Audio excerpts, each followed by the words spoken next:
अस्सलामु अलैकुम वरहमतुल्लाहि वबरकातुह। इन्नल हम्दुलिल्लाह नहमदुहु व नस्तईनुहु व नस्तगफिरुहु व नऊज़ु बिल्लाहि मिन शुरूरि अनफुसिना व मिन सय्यिआति अमालिना। मन यहदिहिल्लाहु फला मुदिल्ल लहु व मन युद्लिल फला हादिय लहु। व अशहदु अन ला इलाहा इल्लल्लाहु वहदहु ला शरीका लहु व अशहदु अन्ना मुहम्मदन अब्दुहु व रसूलुहु सल्लल्लाहु तआला अलैहि व अला आलिहि व सहबिहि व सल्लम तस्लीमन कसीरा। अम्मा बाद, अऊज़ु बिल्लाहि मिनश शैतानिर रजीम। अनिश्कुर ली व लिवालिदैका इलैयल मसीर। সম্মানিত দিনী ভাতৃমণ্ডলী, আল্লাহ রাব্বুল আলামিনের প্রশংসা এবং শেষ নবী প্রিয় নবী মুহাম্মদুর রাসূলুল্লাহ সাল্লাল্লাহু আলাইহি সাল্লামের উপর সালাত ও সালামের পরে আজ 16ই শাওয়াল 1442 হিজরি মোতাবেক 28শে মে 2021 আমাদের সাপ্তাহিক আলোচনা জুমার পরে হয়ে থাকে ইসলামী সেন্টার দাম্মামে, তা ইনশাআল্লাহ তাআলা আবার শুরু করছি কিছু বিরতির পরে। বিষয়বস্তু আজকে আমাদের যেটা আগের ধারাবাহিক ছিল সহিহুল বুখারী, সেটি নয় ইনশাআল্লাহ তাআলা। সামনের সপ্তাহের একটা ছোট্ট সফর, আর এই সফরের পরে ইনশাআল্লাহ তার পরের জুমা, সামনের জুমার পরের জুমা ইনশাআল্লাহ তাআলা সহিহুল বুখারী শুরু করব। আজকে একটি বিষয়ভিত্তিক আলোচনা করব, যাতে আপনাদের সাথে আমার কিছু অনুভূতি, অভিজ্ঞতা এবং কোরআন সুন্নাহর আলোকে আমাদের করণীয়, আর তার সাথে আপনারাও অনেকে ভুক্তভোগী, অনেকেই এই সমস্যার বা এই রকম অবস্থার পরিস্থিতির সম্মুখীন হবেন। সুতরাং তাতেও আপনাদের যারা আমার এই আলোচনা শুনবেন, আপনাদের জন্য অনেক শিক্ষণীয় দিক রয়েছে। আল্লাহ যেন আমাদেরকে সঠিক শিক্ষা লাভের তৌফিক দান করেন, কোরআন সুন্নাহর বিশুদ্ধ জ্ঞান আল্লাহ দান করেন এবং ভালো আমলের তৌফিক দান করেন এবং আমাদের ভালো আমলগুলি কবুল করেন। ভুলভ্রান্তি আল্লাহ যেন মাফ করে দেন। বিষয়বস্তু হচ্ছে আমুল হুজন, শোকের বছর। রাসূলুল্লাহ সাল্লাল্লাহু আলাইহি ওয়াসাল্লামের জীবনে সিরাতুন নবীতে একটি চ্যাপ্টার হচ্ছে আমুল হুজন, নবী সাল্লাল্লাহু আলাইহি ওয়াসাল্লামের শোকের বছর। তো আজকে এই বিষয় নিয়ে আলোচনা করব। আপনারা জানেন যে গত 8ই শাওয়াল বৃহস্পতিবার, অর্থাৎ গতকালকে যে বৃহস্পতিবার তার আগের বৃহস্পতিবার 8ই শাওয়াল 1442 হিজরি মোতাবেক 20 মে 2021 আমার সবচাইতে কাছের মানুষ, সবচাইতে প্রিয় মানুষ এই দুনিয়াতে এবং সবচাইতে শ্রদ্ধার পাত্র মানুষ আম্মাজান ইন্তেকাল করেছেন, দুনিয়া থেকে বিদায় নিয়েছেন। ইন্না লিল্লাহি ওয়া ইন্না ইলাইহি রাজিউন। শুনেছেন আপনারা আশা করি। ইন্না লিল্লাহি মা আখাযা ওয়া লাহু মা আতা ওয়া কুল্লু শাইইন ইনদাহু বিআজালিন মুসাম্মা। ইন্না লিল্লাহি ওয়া ইন্না ইলাইহি রাজিউন কোরআনী দোয়া। আমরা সবাই আল্লাহর, সবার মালিক আল্লাহ। শুধু এটি পড়া নয়, আমাদের অনুভূতি থাকতে হবে এই কথাগুলির সাথে যে আমরা সবাই কার? আল্লাহর। আমাদের মালিককে ওয়া ইন্না ইলাইহি রাজিউন। সুতরাং আমাদেরকে তার কাছে ফিরে যেতে হবে, মালিকের কাছে ফিরে যেতে হবে। আমাদের টাকা পয়সা যদি কারো কাছে ছড়িয়ে ছিটিয়ে ধার বা আমানত বা ব্যাংকে জমা রাখছেন, ডিপোজিট বা আমানত, তো এসবের মালিক কিন্তু আমরা। তো এটা কার কাছে ফিরে যাবে? যে মালিক তার কাছে ফিরে যাবে। তো আমাদের জান, আমাদের ধন সম্পদ, আমাদের পরিবার, স্ত্রী, ছেলে মেয়ে, আমাদের বাবা মা, আমাদের প্রিয়জন, আমাদের আপনজন, আমাদের যা নিয়ামত রয়েছে, সুস্থতা, চাকরি বাকরি, কাজকর্ম ইত্যাদি, শারীরিক মানসিক ক্ষমতা, আমাদের কাছে যে এলম রয়েছে, সবগুলি কার? আল্লাহর। সব কিছুর মালিক আল্লাহ। সুতরাং এক সময় এই সমস্ত নিয়ামতগুলি বাবা মা, ছেলে মেয়ে, স্ত্রী, আপনি, আমার জান মাল সব কিছু কার কাছে ফিরে যাবে? ওয়া ইন্না ইলাইহি রাজিউন, আল্লাহর কাছে ফিরে যাবে। এই অনুভূতি নিয়ে এই দোয়াটি পাঠ করতে হবে বালা মুসিবতের সময়, বিপদ আপদের সময়, যখন আপনি কষ্ট পাবেন কোনো কিছুতে। তারপরে সুন্নতি দোয়া রাসূলুল্লাহ সাল্লাল্লাহু আলাইহি ওয়াসাল্লামের হাদিসে ইন্না লিল্লাহি মা আখাযা, যা আল্লাহ নিয়েছেন তা আল্লাহর। ওই একই কথাই, আল্লাহ যা নিয়েছেন তা কার? লিল্লাহ, আল্লাহ। ওয়ালাহু মা আতা, আর যা কিছু এখনো দিয়ে রেখেছেন অথবা এর আগে দিয়েছেন অথবা দেবেন তা কার? ওয়ালাহু, তাঁরই, তাও তার। ওয়াকুল্লু শাইইন ইনদাহু বিআজালিল মুসাম্মা, প্রতিটি বস্তু আল্লাহ রাব্বুল আলামিনের জাত সত্তা ছাড়া দুনিয়ার সমস্ত বিষয় বস্তু হচ্ছে সেই। ওয়াকুল্লু সেই, প্রত্যেক বস্তু, প্রত্যেক সৃষ্টির বেআজালিন মুসাম্মা, সময় নির্ধারিত রয়েছে। সময় নির্ধারিত রয়েছে, আপনার সময় নির্ধারিত রয়েছে, আমার সময় নির্ধারিত রয়েছে, আমার রিজিক, আমার হায়াত, আমার সুস্থতা, আমার যেই যে দাওয়াতি কার্যক্রম, আমার পিতামাতা, আমার ছেলে মেয়ে, আমার দুনিয়া, আমার দিন, সব কিছুর সময় কি রয়েছে? হ্যাঁ, নির্ধারিত রয়েছে যে এত সময় পর্যন্ত এগুলি থাকবে, চলবে। তারপরে রাসূলুল্লাহ সাল্লাল্লাহু আলাইহি ওয়াসাল্লাম হাদিস বলেছেন ফাল তাসবির ওয়াল তাহতাসিব, বড় মেয়ের শোকের সময় বলেছিলেন, তার যখন এক ছেলে ইন্তেকাল হয়েছিল, বলেছে ফাল তাসবির, সে যেন ধৈর্য ধারণ করে, ফাল তাসবির, সে যেন ধৈর্য ধারণ করে আর নেকির আশা রাখে এই বালা মুসিবতে। অনেকে এই অংশটুকুই না বুঝে মনে করে এইটাও হয়তো দুয়ার একটা অংশ, সুতরাং লিখে আজকাল সোশ্যাল মিডিয়া অথবা বলে ফাল তাসবির ওয়াল তাহতাসিব। হ্যাঁ, কাউকে যখন আপনি এই উপদেশটা বা এই শোক বার্তা পাঠাচ্ছেন আপনি, তখন বলবেন, আর ওকে সম্বোধন করছেন, তখন বলবেন ফাল তাসবির ওয়াল তাহতাসিব, ফাসবিরু ওয়াহতাসিবু, এইভাবে বলতে পারেন। কিন্তু আপনার ওপর ধরেন বিপদ এসছে, আমার ওপর এই রকমের বিপদ এসছে, আমার শোকের মুহূর্তে আমি কি বলবো? ফাল তাসবির ওয়াল তাহতাসিব, না কি বলবো? ফাল নাসবির ওয়াল নাহতাসিব। সুতরাং আমাদেরকে ধৈর্য ধারণ করা উচিত, আমাদেরকে ধৈর্য ধারণ করতে হবে, সবুর করতে হবে। ওয়াল নাহতাসিব, এবং আমাদেরকে কি করতে হবে? নেকির আশা রাখতে হবে, সওয়াবের আশা রাখতে হবে। রব্বুল আলামিনের কাছে বালা মুসিবতে সওয়াব রয়েছে, সওয়াব মহাপুরস্কার রয়েছে। ইন্নী জাযাইতুহুম লিয়ামা বিমা সাবারু ইন্নামা ইউওয়াফাস সাবিরুন আজর বিগাইরি গফুরুন, তো আল্লাহ রব্বুল আলামিন প্রতিদান দেবেন, মহাপুরস্কার নেকির আকারে পাবেন, গুনহার কাফারার আকারে পাবেন, মর্যাদার উন্নীত হওয়ার আকারে পাবেন। জি হ্যাঁ, তো এই অংশটুকু দোয়া নয়, ফাল তাসবির ওয়াল তাহতাসিব দোয়া নয়। ইন্না লিল্লাহি মা আখাযা ওয়া লাহু মা আতা ওয়া কুল্লু শাইইন ইনদাহু বিআজালিন মুসাম্মা। যে বিপদ আপদ এসেছে তার উত্তম বিকল্প দুনিয়াতে হোক অথবা আখেরাতে। স্ত্রী মারা গেছে তো উত্তম বিকল্প হইতে পারে, ছেলে মেয়ে মারা গেছে তো উত্তম বিকল্প হইতে পারে। কিন্তু মা বাবা আল্লাহ রাব্বুল আলামিনের এত বড় নিয়ামত, এত বড় নিয়ামত যে তার কোনো বিকল্প নেই। উত্তম কেন, অনুত্তম বিকল্প নেই। আছে যে মা মারা গেছে তো সেকেন্ড মা আর একটা হয়ে যাবে? না রে ভাই, আপনার বাবা বিয়ে করলো, সেটা আপনার মা নয়।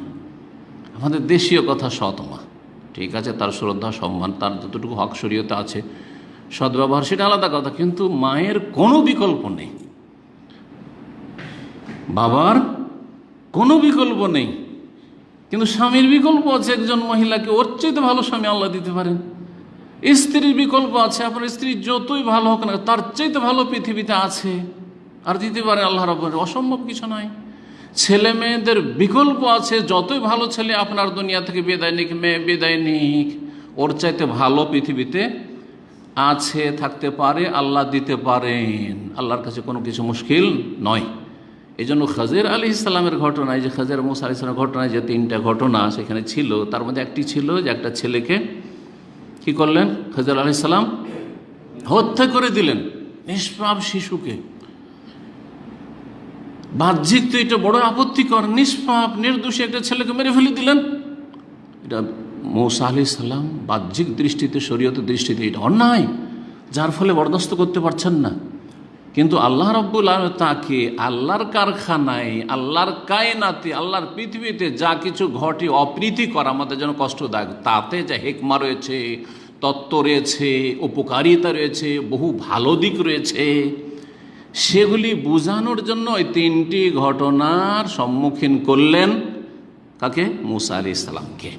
এবং সেই রহস্যগুলি পরে খাজির আলাইহিস সালাম কি করলেন? বলে দিলেন।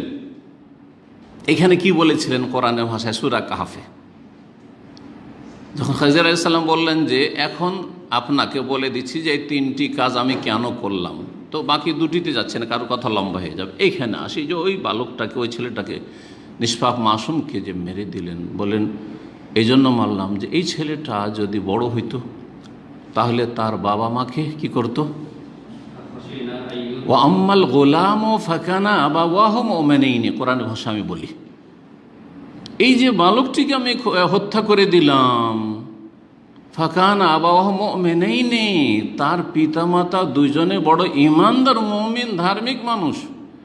ফাখাশিনা আইয়ুরহিকাহুমা তুগয়ানা ওয়া কুফরা, এই ছেলে বড় হয়ে বড়ই বদ প্রকৃতির, বড়ই খারাপ হবে, বড়ই দুষ্ট হবে, বদমাইশ হবে।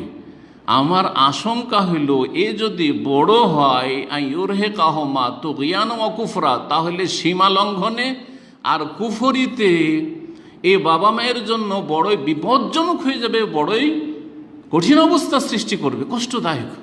অনেক ছেলের মেয়েরা বড় হয় আর এত অবাধ্য হয়ে যায়, এত বাপ মাকে কষ্ট দেয়, অথবা এত খারাপ হয়ে যায় যে আর মুখ দেখাবার মতো জায়গা থাকে না সমাজে বাবা মায়ের জন্য। তখন আকাঙ্ক্ষা কি করে, যেই ছেলে মেয়েকে অত আদর করে মানুষ করেছে, কত যে আদর করেছে, দুনিয়ার সমস্ত ধন সম্পদ একটা ছেলেকে, একটা মেয়েকে সুস্থ করার জন্য খরচ করে দেবে মানুষ। এমন মানুষের আছে না? নেই? প্রত্যেকের কিন্তু এই মায়া আল্লাহ ফিতরি, প্রাকৃতিক মায়া দিয়েছে, অমুসলিমের আল্লাহ দিয়েছে। কিন্তু সেই ছেলে মেয়ে যখন কষ্টদায়ক হয়ে যায়, তখন আল্লাহর কাছে আকাঙ্ক্ষা করে যে আল্লাহ তুমি এটাকে কেন দিয়েছিলে? আল্লাহ না দিলেই তো ভালো ছিল, আল্লাহ এটা মরে গেলেই তো ভালো ছিল, এমন পর্যন্ত অনেকে বলে, অজ্ঞরা বলে না, বলে না? তাহলে এমন পরিস্থিতি যেন না দাঁড়ে। তারপরে কি বললেন খাদির আলাইহিস সালাম? ফা আরাদনা আইয়ুবদিলাহুমা রাব্বুহুমা খাইরা মিনহু, উত্তম বিকল্প আল্লাহ দিয়ে দেন, উত্তম বিকল্পের কথা বললেন। ও আকরাবা রহমা, এবং আত্মীয়তার সুসম্পর্ক, আর সবচাইতে কাছের আত্মীয়, ঘনিষ্ঠ আত্মীয়। আজকের জুমার খুতবাতে আমাদের শেখ হাফেজাহুল্লাহ তাআলা, আমাদের ইসলামিক সেন্টারে যিনি প্রেসিডেন্ট, তিনি এই বিষয়টি আলোচনা করেছেন। পৃথিবীতে যতই আপনার ওপর এহসান আর অনুগ্রহ কারো থাক না কেন, সারা দুনিয়ার রাজত্ব যদি আজকে কেউ আপনাকে দিয়ে দেয়, আজকে যদি আপনাকে 10-20 লাখ টাকা দিয়ে আপনাকে ইউরোপ আমেরিকা পাঠিয়ে দেয় যারা দুনিয়াদার, অথবা ভালো একটা চাকরির ব্যবস্থা করে দেয় দেশে অথবা সৌদি, ও আমার জীবনে সবচেয়ে বড় এহসান অনুগ্রহ অমুক করেছে, সারা দুনিয়া যদি দিয়ে দেয় কেউ, এক পাল্লাতে রাখেন। আর আরেক পাল্লাতে মা বাবা ছোট থেকেই, ওই যে পেটে যখন থেকে এসেছেন তখন থেকে শুরু করে আপনার স্বাবলম্বী হওয়া পর্যন্ত যতগুলি এহসান রয়েছে, যতগুলি আপনার যত্নের ক্ষেত্রে সার্বিক দিক থেকে অনুগ্রহ রয়েছে বাবা মায়ের, আসমান জমিন তফাৎ হয়ে যাবে। মা আর বাবা ওই এহসানগুলি না করলে আপনি এইখানে পৌঁছিতে পারতেন না, আমি আপনাদের সামনে কথা বলতে পারতাম না, আমি কোনো দিনের খিদমত করার যোগ্য হইতাম না, আমি একটা মূর্খ অশিক্ষিত থেকে যেতাম, হ্যাঁ আরও কিছু থেকে যেতাম, আমি দিন দুনিয়ার ক্ষেত্রে কোনো কিছুই হইতে পারতাম না। কথা ঠিক না? বুঝতে পারছেন এই অনুভূতিটা? সুতরাং কখনো এটা বলবেন না। আমি এমন লোকের কাছে শুনেছি, কথা বলতে বলতে আবেগে এসে, বাপ মা হয়তো খুব জুলুম অত্যাচার করছে, অনেক বাপ মাই জালেম আছে, প্রবাস থেকে সব টাকা পয়সা পাঠিয়ে দিচ্ছেন, 10-20 পর জীবনের সব কিছু দিয়ে দিলেন, আপনাকে বঞ্চিত করে আপনার ভাইরাকে দিয়ে দিল, করছে এরকম বহু ঘটনা এরকম আছে আমাদের এখানে, আমাদের ছাত্র ভাইদের সাথে হয়েছে। আপনাকে রাস্তায় বের করে দিল, সারা জীবন সব কিছু করলেন, ওই বাপ মায়ের জমি জায়গায় কোনো কিছুতে ভাগ পানি, এমনকি লেখাপড়াও করায়নি আপনাকে। তখন আবেগে কষ্টে এসে দুঃখে এ বলে ফেলে যে আমার মা বাবার জন্ম দেওয়া ছাড়া আর কোনো অনুগ্রহ নেই, এহসান নেই। না, বহু এহসান আছে, বহু এহসান আছে, কিন্তু অন্তর্দৃষ্টি আপনার দেখে না। আপনার এই চোখ ভালো করে দেখতে পাই না, অথবা চোখ দেখার মতো যোগ্যতা রাখেনি যখন আপনি নাবালক ছিলেন, শিশু ছিলেন, মাতৃগর্ভে ছিলেন বা দুধ পান করছিলেন তখন। আর এই অন্তর্দৃষ্টি গভীরভাবে চিন্তা করে দেখে না, বসিরাত নেই, সেই জন্য বাবা মায়ের এহসানকে আপনি কি করছেন, আপনি তুচ্ছ মনে করছেন আর আপনি অকৃতজ্ঞ হয়ে যাচ্ছেন। কখনো এরকম করবেন না। যে কথাটি বলছিলাম, উত্তম বিকল্প সব কিছুর আছে, কিসের উত্তম বিকল্প নেই? মা বাবার উত্তম বিকল্প নেই। আমার আম্মা চলে গেছেন, মায়ের বিকল্প পৃথিবীতে আর পাবো না, অসম্ভব এটা। আল্লাহ যেন জান্নাতে আমাদেরকে একত্রিত করেন। আব্বা চলে গেছেন, রাহিমাহুম আল্লাহ, রাহিমাহুম আল্লাহ জামিয়ান, আল্লাহ ইয়াগফির লাহুম ওয়া ইয়ারহামহুম।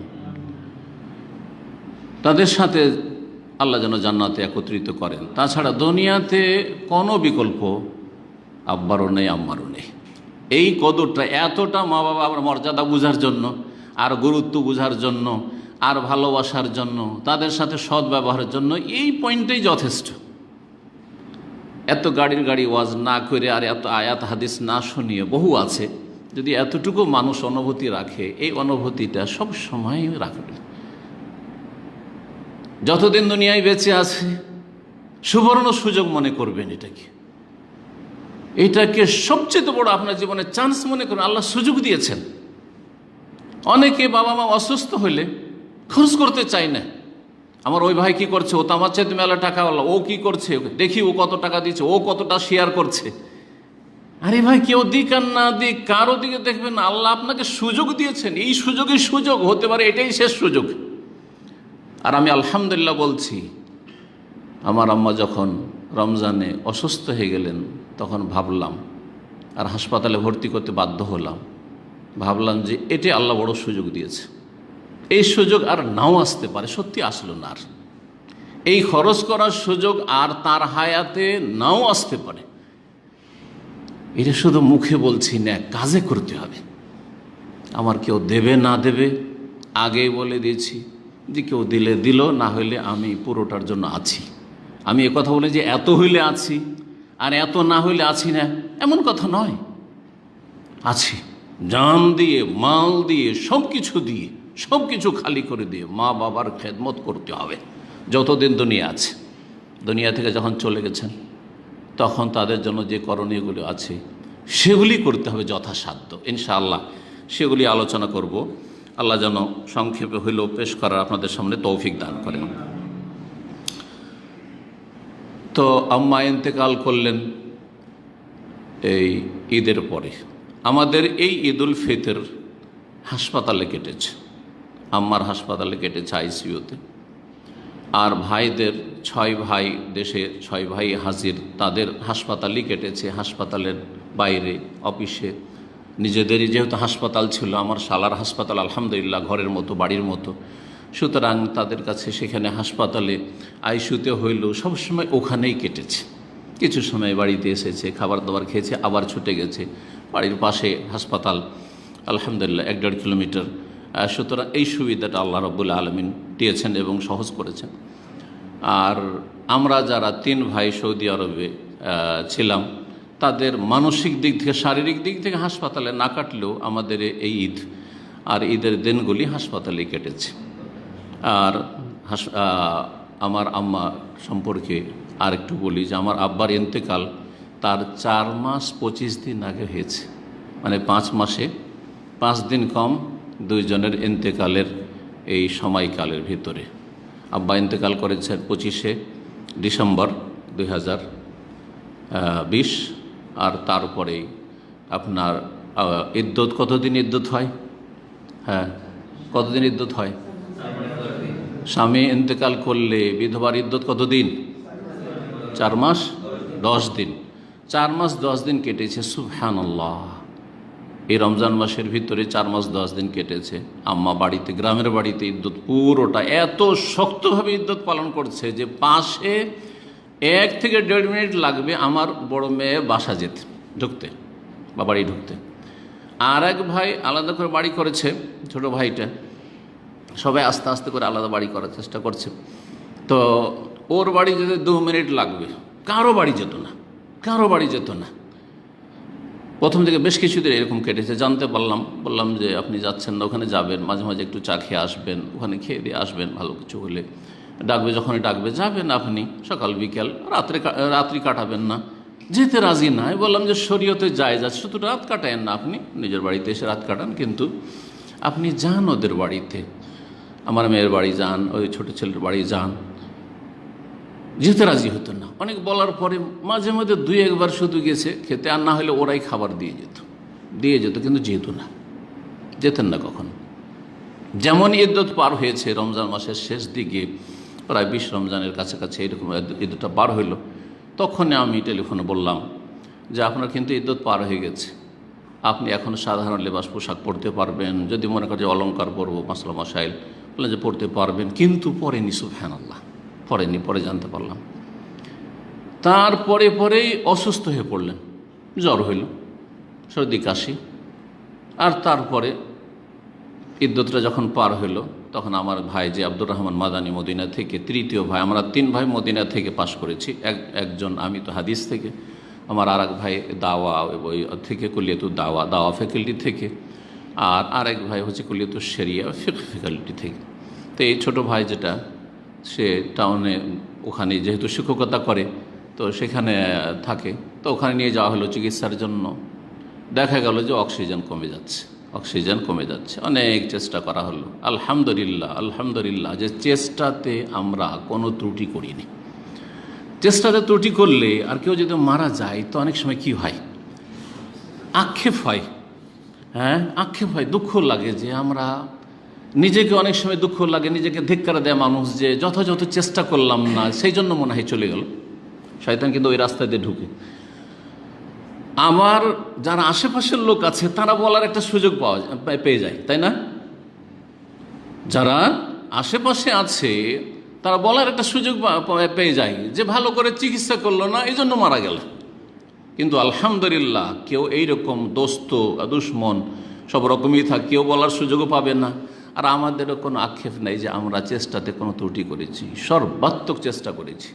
শেষে আমার শালা, যে সেই হসপিটালের মালিক, যেই রাতে ইন্তেকাল হবে, এসব পরে টেলিফোন করলো, সে সরাসরি গিয়ে দেখে চাই শুয়ে রোগী, বললো যে আমি আজকে দেখে আসলাম। আমাকে বলছে যে কালকে আশা করা যায় যে ভালো হয়ে যাবে, কিন্তু বড় চালাকির সাথে সে বলেছে। সেই দিন আরও বেশি সিরিয়াস, আম্মা কষ্টে ছিলেন একটা দিন। তো আর তার আগে আমি স্বপ্নও দেখেছিলাম একটি, যদি সময় থাকে তো স্বপ্নটা আপনাদের শোনাবো, আর না হলে স্বপ্নটা থাক। আমি আম্মার ইন্তেকালের আগে স্বপ্ন শোনাইনি কাউকে, ইন্তেকালের পরে আমি যারা আমার প্রিয়জন তাদেরকে, আমার ওয়াইফকে, তারপরে আমার ভাইদেরকে শুনিয়েছি যে আমি স্বপ্ন দেখেছিলাম। এবং আমার সপ্তাহখানেক আগে থেকেই এই স্বপ্নের ভিত্তিতে আমি নিজের স্বপ্নের তাবির নিজে করার চেষ্টা করি। আমি তাতেই বুঝে গেছিলাম যে আর আম্মাকে দেখতে পাবো না, আম্মা আর ফিরবেন না, দুনিয়া থেকে বিদায় নেবেন। তো এইরকম স্বপ্নগুলি বলতে নেই, যা হচ্ছে আল্লাহর পক্ষ থেকে ফয়সালা হয়ে যাক, বলতে নেই। কারণ অনেক সময় বলার কারণে অপ্রীতিকর কিছু হইতে পারে, সেই জন্য যথাসাধ্য আল্লাহর কাছে দোয়া করতে থেকেছি। তো এই রকমের মেহনত করেছি। কিন্তু আল্লাহর যেটা ফয়সালা, ইয়াকদি আল্লাহ আমরান কানা মাফুল, আল্লাহর যেটা চূড়ান্ত ফয়সালা আছে সেটা হবেই হবে। তো যে কথা বলছিলাম, যে আমার আম্মা ভর্তি হলেন হাসপাতালে, রমজানের কয়েকটা দিন বাকি, শেষ দশকের বেশ কয়েকদিন ওখানে কেটে গেল, আর তারপরে ঈদটাও সেখানে কেটে গেল। ঈদের পরে কয়েকটা দিন কাটার পরে এই 8ই শাওয়াল দুনিয়া থেকে বিদায় নিয়েছেন রহমতুল্লাহি আলাইহা ওয়া আলাল ওয়ালিদ আজমাইন। আল্লাহ রাব্বুল আলামিনের শুকরিয়া আদায় করছি। প্রথম সব অবস্থায় আল্লাহর কি করতে হবে? শুকরিয়া আদায় করতে হবে।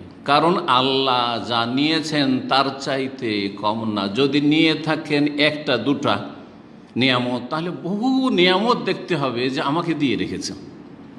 এটা একটা অনুভূতি মনে রাখবেন সবসময়। আপনার কাছ থেকে আপনার যদি চাকরি নিয়ে নেন, যে চাকরিটা সৌদি আরবে চলে গেলাম, আপনি ভাববেন না যে আমার জীবনে তো হাহাকার অবস্থা, কি করে খাবো? বহু নিয়ামত দিয়ে রেখেছেন, বহু নিয়ামত। আল্লাহ সুস্থতার নিয়ামত দিয়েছেন, ব্রেন বুদ্ধি ঠিক আছে, আলহামদুলিল্লাহ সব কিছুই ঠিক আছে, আমি যে কোনো জায়গায় গেলে আমি খেটে খেতে পারবো, করে খেতে পারবো, দোয়াদুই করতে পারবো, এমন নয় যে আমি বিছানায় আছি। এইরকম বহু নিয়ামত, আমার স্ত্রী আছে, আমার ছেলে মেয়ে আছে, কারো ছেলেরা বড় হয়ে গেছে, আলহামদুলিল্লাহ। যদি আমি কাজ নাও করি সংসার চলে যাবে, ঠিক না? তাহলে এইভাবে চিন্তা করতে হবে যে যে কোনো নিয়ামত আল্লাহ যদি নিয়ে নেন তারপরও শুকরিয়া আদায় করবেন, কারণ যেই নিয়ামতগুলিতে মাইনাস হয়েছে তার চাইতে অনেক অনেক গুণে বেশি আপনার কাছে আল্লাহ প্রদত্ত নিয়ামত আছে, মনে রাখবেন। কখনো আল্লাহর নিয়ামতকে তুচ্ছ মনে করবেন না। মানুষ যখন অসুস্থ হয়, 5-10টা দিন অসুস্থ থাকলে এমন হয়ে যায় বলে আল্লাহ আর বরদাস্ত করতে পারছি না, কতদিন কষ্ট পাবো। অথচ 50 বছরের প্রায় সময়টা সুস্থ থেকেছে, 10-20টা দিন কি 1 মাস থেকে অসুস্থ আছে। এই কথা আইয়ুব আলাইহিস সালাম বলেছিলেন। তাকে যখন সবাই পরামর্শ দিয়েছিল, তার জীবনীতে বলা হয়েছে যে আপনি দোয়া করেন, আল্লাহর নবী দোয়া করবেন, ভালো হয়ে যাবেন। বলছে আল্লাহর কাছে এত বেশি আমি শেফার জন্য, আরোগ্যের জন্য দোয়া করবো। এতদিন আল্লাহ যদি সুস্থ রেখে পরীক্ষা করেন, নিয়ামত দিয়ে পরীক্ষা করেছেন, আল্লাহ এখন নিয়ামত নিয়ে, সুস্থতার নিয়ামত একটু নিয়ে আমাকে বালা মুসিবত দিয়ে, দুঃখ দিয়ে পরীক্ষা করছেন। এই পরীক্ষা আমি পাশ করব না, 2-4-6টা মাস আমি পাশ করব না, আল্লাহর কাছে একবারে উত্তেজিত হয়ে আর তাড়াহুড়া করে চাওয়া শুরু করব? জি, কখনো না। তো সব অবস্থায় আল্লাহর শুকরিয়া আদায় করতে হবে। আল্লাহ রাব্বুল আলামিন শুকরিয়া আদায় করি যে পিতামাতাকে আল্লাহ দিয়েছিলেন নিয়ামত হিসাবে। সমস্ত নিয়ামত একসময় চলে যাবে, আর না হলে নিয়ামতগুলি থেকে যাবে, আমি চলে যাব। নিয়ামতগুলি থেকে যাবে, আমার ইসলামিক সেন্টার থেকে যাবে, আমার চাকরি থেকে যাবে, আমিই চলে যাব, হতে পারে না? অথবা আমি থেকে যাব, ইসলামিক সেন্টার চলে যাবে, ইসলামিক সেন্টারে চাকরি চলে যাবে, উদাহরণস্বরূপ, তাই না? এখান থেকে আমার রুজি হয়ে যাবে, দুটার একটা হবে। জীবনে মরে দুটোর একটা হবে। আপনার নিয়ামত আপনার কাছ থেকে চলে যাবে, না আপনি আপনার নিয়ামত ছেড়ে চলে যাবে, থাক, খালি হাতে চলে যেতে হবে। সেটা দুনিয়া নিয়ে এত কামড়াকামড়ি, মারামারি আর হানাহানি, এসব জ্ঞানী মানুষ, মুমিন কখনো করবে না। আল্লাহর শুকরিয়া আদায় করেন, প্রথম আল্লাহর শুকরিয়া আদায় করি, তারপরে পিতামাতার শুকরিয়া আদায় করি। এটা কোরআনের আয়াতের উপর আমল, মনে রাখবেন। সাহাবারা কোরআনের আয়াত বেশি মুখস্থ করতেন না, আর বেশি বেশি আমাদের মতো খতম করতেন না, তার চাইতে বেশি কিসে গুরুত্ব দিতেন? বেশি বেশি আমল করতেন। 10টা আয়াত পড়লেই যতক্ষণ আমল না করতেন আগে বাড়তেন না। এলেম শিখলেন, যা কিছু আছে তাতে উপলব্ধি করলেন, বুঝলেন, আমল করলেন, দাওয়াত দিলেন, তারপর আগে বাড়ছেন। আমল করতে হবে। আল্লাহ বলছেন সূরা লোকমান আয়াত নম্বর 14-তে, আনিশকুর লি ওয়ালি ওয়ালিদাই, আমার শুকরিয়া আদায় করো আর তোমার মাতা পিতার শুকরিয়া আদায় করো। ওয়ালিদাইন, মা বাবার শুকরিয়া আদায় করো।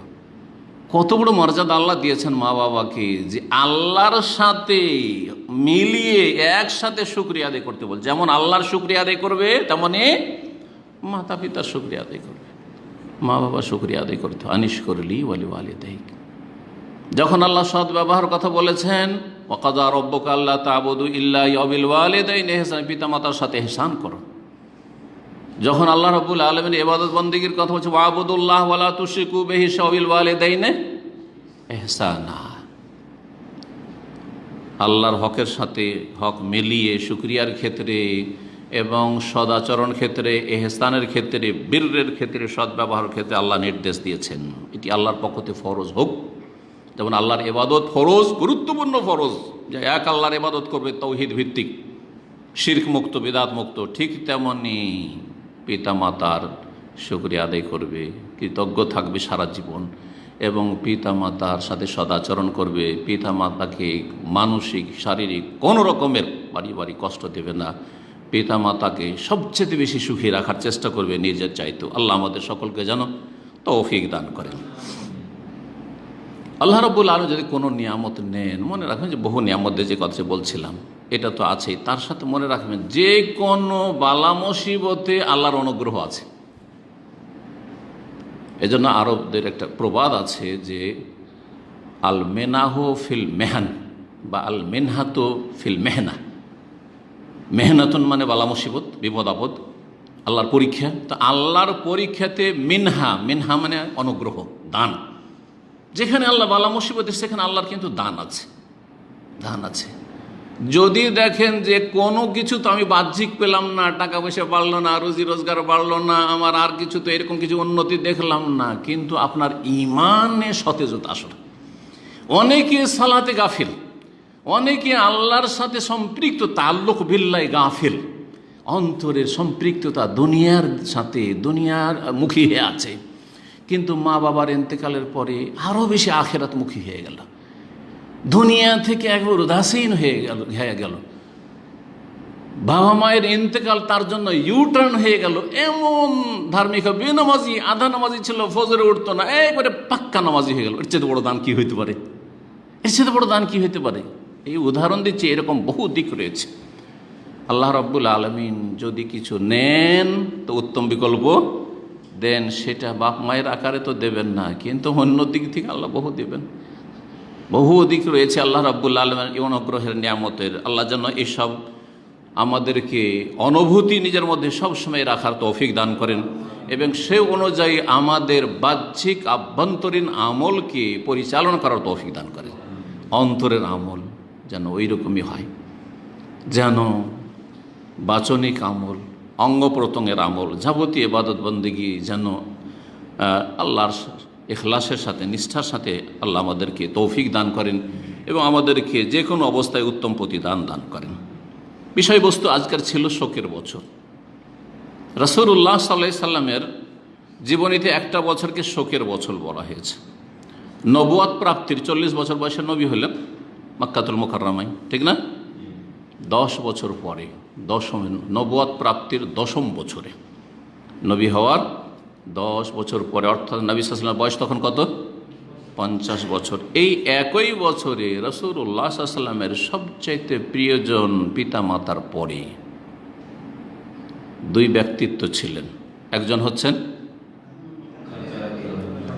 নবী সাল্লাল্লাহু আলাইহি ওয়াসাল্লামের প্রিয়তমা বড় স্ত্রী খাদিজা বিনতে খুয়াইলিদ রাদিয়াল্লাহু তাআলা আনহা ওয়া আরদাহা। তার ইন্তেকাল হইল।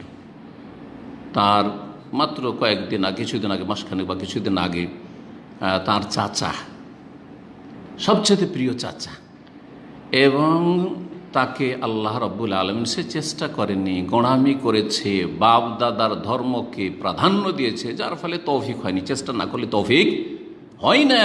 মনে বললে এখান থেকে একটা শিক্ষা, ওয়াল্লাযীনা জাহাদু ফিনা লানাহদিয়ান্নাহুম সুবুলানা, যারা আমার রাস্তায় চলার জন্য সর্বাত্মক মুজাহাদা করে, প্রচেষ্টা করে, আমি অবশ্যই তাদেরকে তৌফিক দিই। হ্যাঁ, অবশ্যই তাদেরকে আমি রাস্তা দেখাই, রাস্তা সহজ করে দিই। চেষ্টা করেছেন সবচেয়ে বেশি হামজা রাদিয়াল্লাহু তাআলা আনহু, নবী সাল্লাল্লাহু আলাইহি ওয়াসাল্লামের চাচা, সুতরাং তাকে আল্লাহ রাব্বুল আলামিন সাইয়্যিদুশ শুহাদা বানিয়ে দিয়েছেন। চেষ্টা করেছেন আব্বা রাদিয়াল্লাহু তাআলা আর রাসূলুল্লাহ সাল্লাল্লাহু আলাইহি ওয়াসাল্লামের চাচা, তাকেও আল্লাহ হিদায়াত নসিব করেছেন। কিন্তু আবু তালেব চেষ্টা করেনি, অন্ধত্বের পরিচয় দিয়েছে, বাপদাদার ধর্ম, বাপদাদার দোহাই দিয়েছে। বোঝা গেল যে এখনও যারা বাপদাদার ধর্মের দোহাই দেয়, কোরআন সুন্নাহর ওহীর দোহাই দেয় না, তাদেরকে আল্লাহ হিদায়াত নসিব করবেন না, হিদায়াত করবেন না। যতই আপনি চান না কেন, আপনার বাপ হেদায়ত হোক, আপনার মা হেদায়ত হোক, আপনার বংশ হেদায়ত হোক, আপনার প্রিয়জন হেদায়ত হোক, যদি বাপদাদার ধর্ম না ছাড়ে, ওহীর দিকে ফিরতে না চায়, আল্লাহ কখনো হেদায়ত নসিব করবে না, যেমন আবু তালেবকে করেনি। হেদায়ত তো হয়নি, কিন্তু যারা হেদায়ত হয় না সবাই কিন্তু কট্টর দুশ্মন হয় না, কেউ আবার খুব হিতাকাঙ্ক্ষীও হয়। তা আবু তালেব খুব দরদি মানুষ ছিল, ওর চাইতে বেশি দরদি মক্কায় কেউ ছিল না নিজের বংশের মধ্যে। আল্লাহর কি পরীক্ষা! আর এক চাচা আবু আপন চাচা, কিন্তু সবচাইতে কট্টর দুশ্মন, ঘরের দুশ্মন, বেশি কষ্টদায়ক। আল্লাহ দেখিয়ে দিয়েছেন যে হে আমার উম্মতের লোকেরা, হে মানব জাতি, তোমাদের জন্য আমি রসুল হয়েছি, তোমাদের জীবনেও এই রকমের অবস্থা পরিস্থিতি দেখতে পাবে। কেউ তোমার দিনের ক্ষেত্রে একমত না হইলেও তোমাকে ভালোবাসবে, তোমার খারাপই চাইবে না। এরকম আবু তালেবের চরিত্রের হবে। আবার কেউ তোমার সাথে দিনের ভিন্নতা, ধর্মের ভিন্নতা আছে, আকীদার ভিন্নতা আছে, মানহাজের ভিন্নতা আছে, আর চরম শত্রু, তোমাকে ইহুদি নাসারার চাইতে শত্রু মনে করবে। আবু লাহাবের চরিত্রের হবে। আমার সাথে হয়েছে, তোমাদের সাথে হইতেই পারে। আমার নবীর সাথে আল্লাহ শিখাইতে চেয়েছেন, আমার নবীর সাথে এটা হয়েছে, তোমাদের সাথে হইতে পারে, যে কোনো, আমার সাথে, আপনার সাথে হইতে পারে। জি। তো রাসূলুল্লাহ সাল্লাল্লাহু আলাইহি ওয়াসাল্লামের জীবনে হ্যাঁ বাপ মা যদি ইন্তেকাল করতেন আর সেই সময় তিনি যদি বড় হতেন তাহলে ওইটাই হয়তো শোকের বছর হইত, কিন্তু বাপকে তো দেখতেই পাননি। হ্যাঁ, জন্মের আগে বাবার ইন্তেকাল হয়ে গেছে, এটা প্রসিদ্ধ মত। আর বাল্য জীবনে ছোট, যখন দুনিয়ার কিছু বুঝেন না, বাপ মার যে মায়া মমতা ভালোবাসা, বাপ মা চলে গেলে যে কষ্টের সম্মুখীন মানুষ হয়, এই অনুভূতিগুলো এত আসেনি তখন। মাত্র কয় বছর বয়সে? হ্যাঁ, 6-7 বছর বয়স এরকমই ছিল। সেই সময় ইন্তেকাল হয়ে গেল মায়ের। বড় হওয়ার পরে যখন দিনের দাওয়াত দিচ্ছেন, এতদিন পর্যন্ত দিন যতক্ষণ পর্যন্ত তার কাছে আসেনি, ওহি আসতো, তখন পর্যন্ত তো মক্কার লোকেরা সবাই বন্ধু সবাই ভালোবাসত, কিন্তু হক কথা বলার কারণে বড় একটা দল কট্টর দুশ্মন হয়ে গেল। আর কিছু অল্প স্বল্প দোস্ত আছে, আপনজন আছে, সাহাবায়ে কেরামগণ। এই সময় যারা সবচেয়ে বেশি হিতাকাঙ্ক্ষী ছিল তারা এই দুইজন, বিশেষ করে, আর অন্যরা আবু বকর সিদ্দিকও, কিন্তু এই দুইজন একই বছরে ইন্তেকাল করলেন। রাসূলুল্লাহ সাল্লাল্লাহু আলাইহি ওয়াসাল্লামের এই শোকের বছরটিকে, একই বছরে যে পরপর দুটো শোকের ছায়া নেমে আসলো তার জীবনে, সেই জন্য সেই বছরটি কি বলা হয়েছে? আমুল হুজন, শোকের বছর বলা হয়েছে ইতিহাসের পাতায়, সিরাতুন নবী সাল্লাল্লাহু আলাইহি ওয়াসাল্লামের পাতায়। তো আমার আব্বা এবং তারপরে পরে এই 5 মাসের ভিতরে আমার ইন্তেকালে আমার এই অনুভূতিটা খুব হলো আমার জীবনে, যে এই বছরটা আমার শোকের বছর, আমুল হুজন। যদি জীবনে শোকের বছর বলতে হয় আমার জন্য, তো এই বছরটা হচ্ছে আমার শোকের বছর, সত্যি। জি হ্যাঁ, আল্লাহু আকবার। জি হ্যাঁ, বাবা মায়ের ইন্তেকালের পরে আমার প্রিয়জন কেউ দুনিয়া থেকে যায়নি, যার ফলে আপনজন প্রিয়জন কেউ মারা গেলে যে কষ্ট হয়, শোক হয়, অনিচ্ছাকৃত শোক হয়, কান্না করা লাগে না। অনেকে তো ভান করে কান্না করে, হয় না? আমাদের দেখা কিছু আছে মহিলার দেখা দেখি কান্না চলে আসে। ও এমনি যদি দেখছে দুটো মহিলা কাঁদছে, কেউ মারা গেছে কাঁদছে, ও কাউকে পরকে দেখতে এসছে, এমনি তো কান্না আসতো না, কিন্তু ওই মহিলারা কাঁদছে বা কেউ কাঁদছে, ও কান্নাতে কান্না হয় কি হয় না? এটা আছে দেশে, কিন্তু ওটা আলাদা জিনিস, ওটা আলাদা আবেগী কান্না বা কিছু ভাড়াইটা কান্না। কিন্তু সত্যি অনিচ্ছাকৃত যে শোকের ছায়া নেমে আসলে কান্না আসে বা অন্তর প্রচণ্ড ব্যথিত হয়। ওয়াইন্না আলা ফিরাকিকা ইয়া ইব্রাহিম লামাহজুনুন বলেছিলেন ইব্রাহিম রাদিয়াল্লাহু রাসূলুল্লাহ ছেলে যখন ইন্তেকাল করেছিলেন, প্রায় 2 বছর বয়স হওয়ার পরেও বড় আশা যে একটা ছেলে সন্তান তো বেঁচে থাকবে। কার আশা থাকে না? প্রিয় নবী সাল্লাল্লাহু আলাইহি ওয়াসাল্লাম ওই আশা ছিল যে আমার একটা ছেলে, তো 4টা মেয়ে আছে, এই ছেলেটা তো মানুষ হোক, বড় হোক, সবার আশা। কিন্তু আল্লাহ চাইছেন যে তো দেখিয়ে দেবো তৌহিদ, মানব জাতিকে তৌহিদের শিক্ষা দেবো, যে আমার নবীরও কোনো ক্ষমতা চলে না হায়াত মতের ক্ষেত্রে, রুবুবিয়াতের ক্ষেত্রে। আমার নবীও তো আমার শরীক না, আমি এক আল্লাহ ওয়াহদাহু লা শারীক, আমার ক্ষমতার বিরুদ্ধে কিছু হয় না। এবং এতেই কল্যাণ রয়েছে, আমার নবীকে কোনো ছেলে সন্তান আমি দেব না, দেব আর নিয়ে নেব বাল্য জীবনে। ওহো হেকমত রয়েছে তাতে। ইব্রাহিম রাদিয়াল্লাহু যখন ইন্তেকাল হয়ে গেল, নবী সাল্লাল্লাহু চোখের পানি থামতে পারলেন না। চোখের সহিহ বুখারীতে হাদিস রয়েছে, মুসলিমে রয়েছে, চোখের পানি থামতে পারলেন না, কান্না করছেন ঝরঝর করে, হাওমাও করে চিল্লে কান্না করা আপত্তি করে, জায়েজ না। নোহা রোদন করা এটা জায়েজ নাই মৃত ব্যক্তির ওপর। তবে এইরকম কান্না চলে আসা, সাহাবীরা অবাক হচ্ছেন যে আমাদের কান্না আসা আছে, রাসূলুল্লাহ সাল্লাল্লাহু আলাইহি ওয়াসাল্লাম কান্না করছেন। মা হাযা ইয়া রাসূলুল্লাহ, হে আল্লাহ রসুল, এটা আবার কি, আপনি কেন কেঁদে ফেললেন? হ্যাঁ, ঝরঝর করে আপনার চক্ষু থেকে অশ্রু প্রবাহিত হচ্ছে, এটা কেন? রাসূলুল্লাহ বলে ইন্নাহা রাহমা, এটি হচ্ছে আমার অন্তরের মায়া, এটি হচ্ছে আমার ভালোবাসা, দয়া। আল্লাহ রাব্বুল তার যেই বান্দার অন্তরে চান দয়া মায়া দিয়ে থাকেন, এই মায়াতে চক্ষু দিয়ে অনিচ্ছাকৃত অশ্রু প্রবাহিত হচ্ছে, ঝরঝর করে পানি বইতে আছে, কান্না ধরে রাখতে পারছি না। তো এই তিক্ত অভিজ্ঞতা আমার জীবনে ছিল না। আমার বয়স যথেষ্ট আলহামদুলিল্লাহ হয়ে গেছে, 60-এর কাছাকাছি ধরতে হবে। হ্যাঁ, এই জীবনে আলহামদুলিল্লাহ, আমি এর আগে বলেছি কিনা, আমরা 9 ভাই ভূমিষ্ঠ হয়েছে, 9 ভাই বাহায়াত আছে, এখন পর্যন্ত সুস্থ আছে আলহামদুলিল্লাহ। তাহলে ভাই মারা গেলে একটু কষ্ট লাগে, ওটাও কোনোদিন এই তিক্ততার স্বাদ চাখিনি। 9 ছেলে মেয়ে আলহামদুলিল্লাহ, সবাই সুস্থ, সবাই আছে আলহামদুলিল্লাহ, আল্লাহ সবাইকে যেন ভালো রাখেন ভাই। আর তারপরে ছেলে মেয়েরা সবাইকে, আপনজন প্রিয়জন, আমার মমিন ভাই বোন সবাইকে যেন আল্লাহ সুখে রাখেন। সারা পৃথিবীর মমিন মমরাতের জন্য দোয়া করি আমি। তো আলহামদুলিল্লাহ ছেলে মেয়েরাও আলহামদুলিল্লাহ। তো ওই যে ছেলে মেয়ে মারা গেলে যে কষ্টটা হয়, যার মারা গেছে সে বুঝে, আমি বুঝতে পারবো না, কারণ আমি এই ব্যথার শোকের সম্মুখীন হইনি জীবনে। ভাইয়েরটাও বললাম, এইরকম ব্যথার শোকের সম্মুখীন হইনি।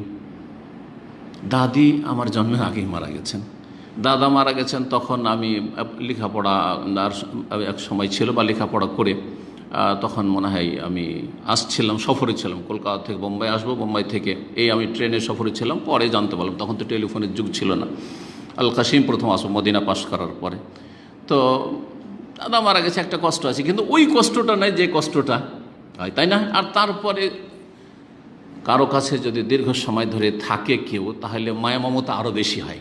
তা আমাদের বিদেশি জীবন, লেখাপড়ার জীবন, দাদার কাছে বেশি থাকার সময় পাইনি, তো সেটাও বুঝতে পারিনি যে আপনজন মারা গেলে কি কষ্ট হয়। আমার লাইফে প্রথম এই 2021 সালে মোতাবেক 2020 আর 21-এ, আর মোতাবেক 1442 হিজরি, এই বছরটায় আমার এই ব্যথাগুলি আমি অনুভব করেছি। আল্লাহ যেন ধৈর্য ধারণে তৌফিক দান করেন। আর এই পরপর ঘন ঘন ইন্তেকালে ধৈর্য ধারণ করতে গিয়ে একটু সময় লেগেছে, আলহামদুলিল্লাহ ধৈর্য ধারণ করেছি প্রথম থেকে, কিন্তু তারপর সময় লেগেছে, যার ফলে এই দর্শগুলো এত তাড়াতাড়ি শুরু করতে পারিনি। আব্বার ইন্তেকালের পরে 4র্থ দিনে আমি প্রথম দর্শ করেছি, রবিবারে জুমের। কিন্তু আমার ইন্তেকালের পরে প্রায় 8 দিন পরে 8ই শাওয়াল ইন্তেকাল হয়েছে, আর আজকে 16 শাওয়াল প্রথম আপনাদের সামনে এই আলোচনা পেশ করছি। আল্লাহ যেন আমাদেরকে ধৈর্য ধারণে তৌফিক দান করেন, এবং আল্লাহ রাব্বুল আলামিন আম্মা আব্বাকে যেন আল্লাহ রাব্বুর রহমত দিয়ে আল্লাহ রাব্বুল আলামিন তাদের পারলৌকিক জীবনকে, আখিরাতের জীবনকে ভরপুর করে দেন, আর কবরকে আল্লাহ যেন আলোকিত করে দেন, প্রশস্ত করে দেন, এবং বারজাখী জীবনে আল্লাহ যেন সার্বিক সুখ শান্তি দান করেন, উচ্চ স্থান আল্লাহ জান্নাতুল ফিরদৌসে দান করেন, এবং আমাদেরকে তাদের সাথে একত্রিত করেন। আল্লাহ রাব্বুল আলামিন যেন আমাদেরকে নেক হায়াত দান করেন, যারা আমরা আছি বা দুনিয়াতে থাকব। পিতামাতার জন্য দোয়া করা উচিত, পিতামাতার জন্য দোয়া করা উচিত। বেঁচে থাকলেও দোয়া করবেন, আর যাদের মারা গেছে তারা দোয়া করবেন।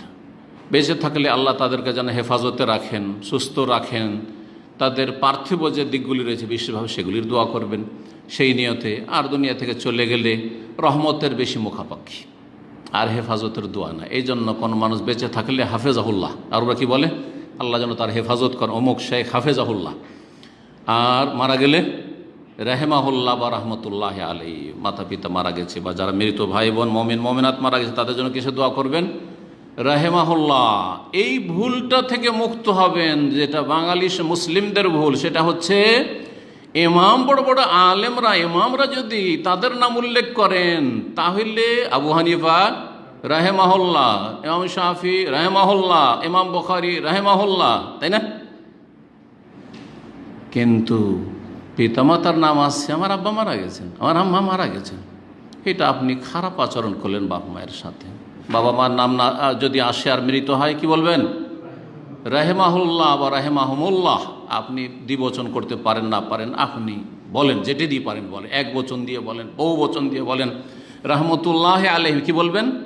রাহেমাহুমুল্লাহ বা রহমতুল্লাহ আলাইহিম। শুধু অমুক ইমাম আবু দাউদ রহমতুল্লাহ আলাইহি, তার চাইতে বেশি হক রাখেন আপনার পিতামাতা, এটা সবসময় মনে রাখতে হবে।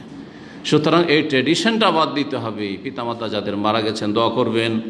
কতবার হয়তো তাদের নাম লিখছেন, প্রতিবার বলবেন রহমতুল্লাহ আলাইহি বা রাহেমাহুমুল্লাহ বা রাহেমাহুল্লাহ। আল্লাহ রাব্বুল আলামিন দোয়া শিখেছেন কোরআন। মাতা পিতার যে কত গুরুত্ব এবং তাদের যে কত হক, যে কোরআনে কারীম আল্লাহ রাব্বুল আলামিন তিনটি জায়গায় দোয়া শিখিয়েছেন। সূরা বনী ইসরাইলের আয়াত নম্বর 24 আল্লাহ শিখিয়েছেন, যেখানে পিতামাতার হকের কথা শেখানো হয়েছে, রব্বির রাহমহুমা ওয়াকুর রব্বির রাহমহুমা কামা রব্বায়ানি সগীরা। হে ছেলে, হে মেয়ে, পিতামাতার জন্য দোয়া করো। কি বলে? অকুল মানে বলো, রব্বির রাহমহুমা, হে আমার রব, হে আমার প্রতিপালক, এই রাহমহুমা পিতামাতার ওপর তুমি দয়া করো, রহম করো, করুণা নাজিল করো। কামা রব্বায়ানি সগীরা, যেমন তারা আমার শৈশবে বাল্য জীবনে আমার কত সযত্নে প্রতিপালন করেছে।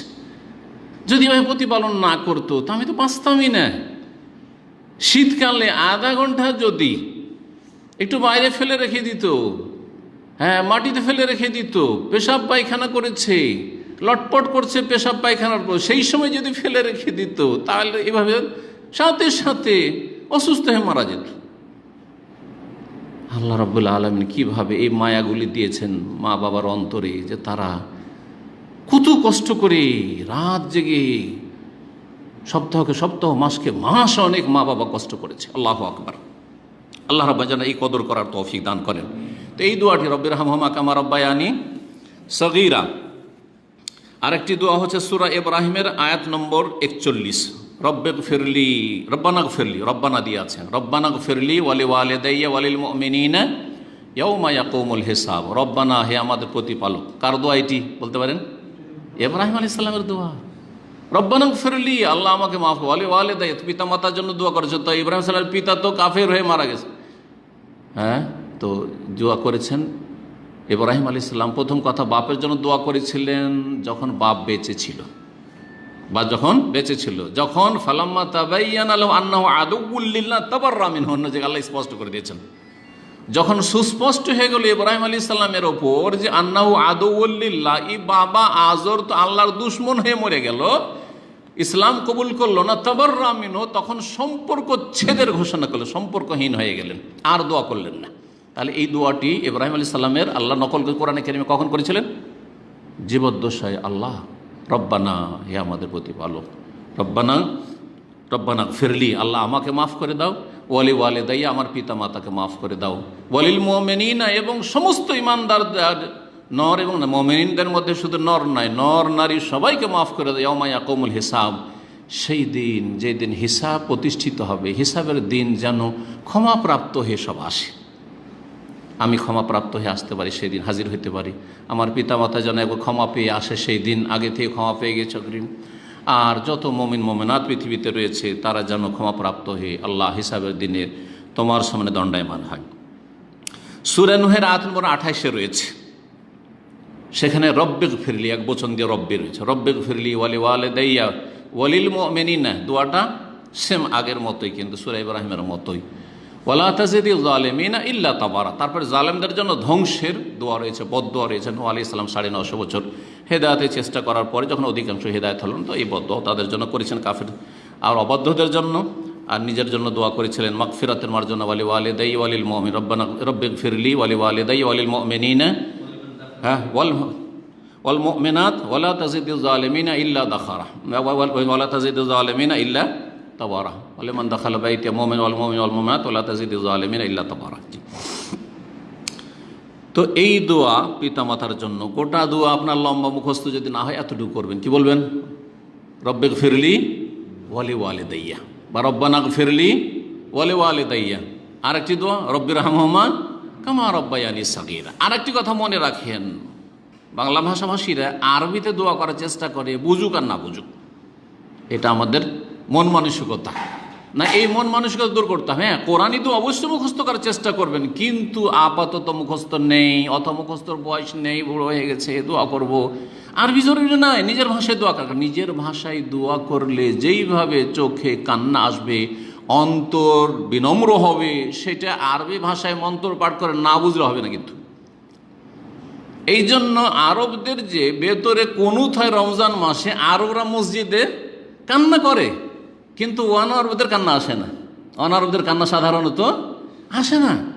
পক্ষান্ত আমাদের দেশের মোনাজাত হুজুররা সুর করে যখন মোনাজাত ধরে তখন হাউমাউ করে কান্না করে, কারণ বাংলা ভাষায় বুঝছে যে মোনাজাতে আমাদের হুজুর কি দোয়া করছে। জি, একটি হাদিস শোনাই, মুসনাদ আহমদ, ইবনে মাজার হাদিস, বাইহাকিতে রয়েছে। হাদিসটি আল্লামা আলবানী সহিহ বলেছেন। আবু হুরায়রা রাদিয়াল্লাহু তাআলা আনহু বর্ণিত, রাসূলুল্লাহ সাল্লাল্লাহু আলাইহি ওয়াসাল্লাম বলেন, ইন্নাল্লাহা আযজা ওয়া জাল্লা ইয়ারফাউ দারাজাতাল লিল আবদি সলিহ ফিল জান্নাতে। জান্নাতে কোনো বান্দার মর্যাদাকে আল্লাহ উন্নীত অনেক উপরে উঠিয়ে দেবেন, অনেক উপরে, অনেক বড় মর্যাদা আল্লাহ দিয়ে দিয়েছেন কোনো বান্দাকে। তখন ওই বান্দা অবাক হবে যে আমি তো দুনিয়াতে এত আমল করিনি, আরে ভালো আমলই তো আমার ছিল না, আমার শুধু কোনো রকম ফরজটাই ছিল, তো এত উঁচাতে কী করে উঠলাম আমি। তখন ও অবাক হয়ে জিজ্ঞেস, ইয়া রব্বে, হে আল্লাহ, হে আমার রব, আন্না লি হাযিহি, এই মর্যাদা, এই দরজা কি করে পেলাম? দরজা মানে মর্যাদা, এই মর্যাদা, এত উঁচা মর্যাদা কি করে আমি পেলাম, কেমন করে পৌঁছিলাম, বুঝলাম না। ফায়াকুলু, তখন আল্লাহ বলবেন, বিস্তিগফারি ওয়ালাদিকা লাকা, তোমার ছেলে মেয়েরা তোমার জন্য যে আমার কাছে খুব ইস্তিগফার করেছে, ক্ষমা চেয়েছে, আল্লাহ মাগফিরলি আবি, আল্লাহ মাগফিরলি উম্মি, রব্বানা গফিরলি ওয়ালি ওয়ালিদাইয়া ওয়ালিল মুমিনিনা ইয়াওমা ইয়াকুমুল হিসাব, রব্বিরহামহুমা কামা রব্বায়ানি সগীরা, এই দোয়া যে করেছে, ওই তোমার ছেলে আর মেয়ের দোয়াতে আমি তোমাকে উপরে উঠাইতে উঠাইতে উঠাইতে এত উপরে উঠিয়ে দিয়েছি। আল্লাহু আকবার।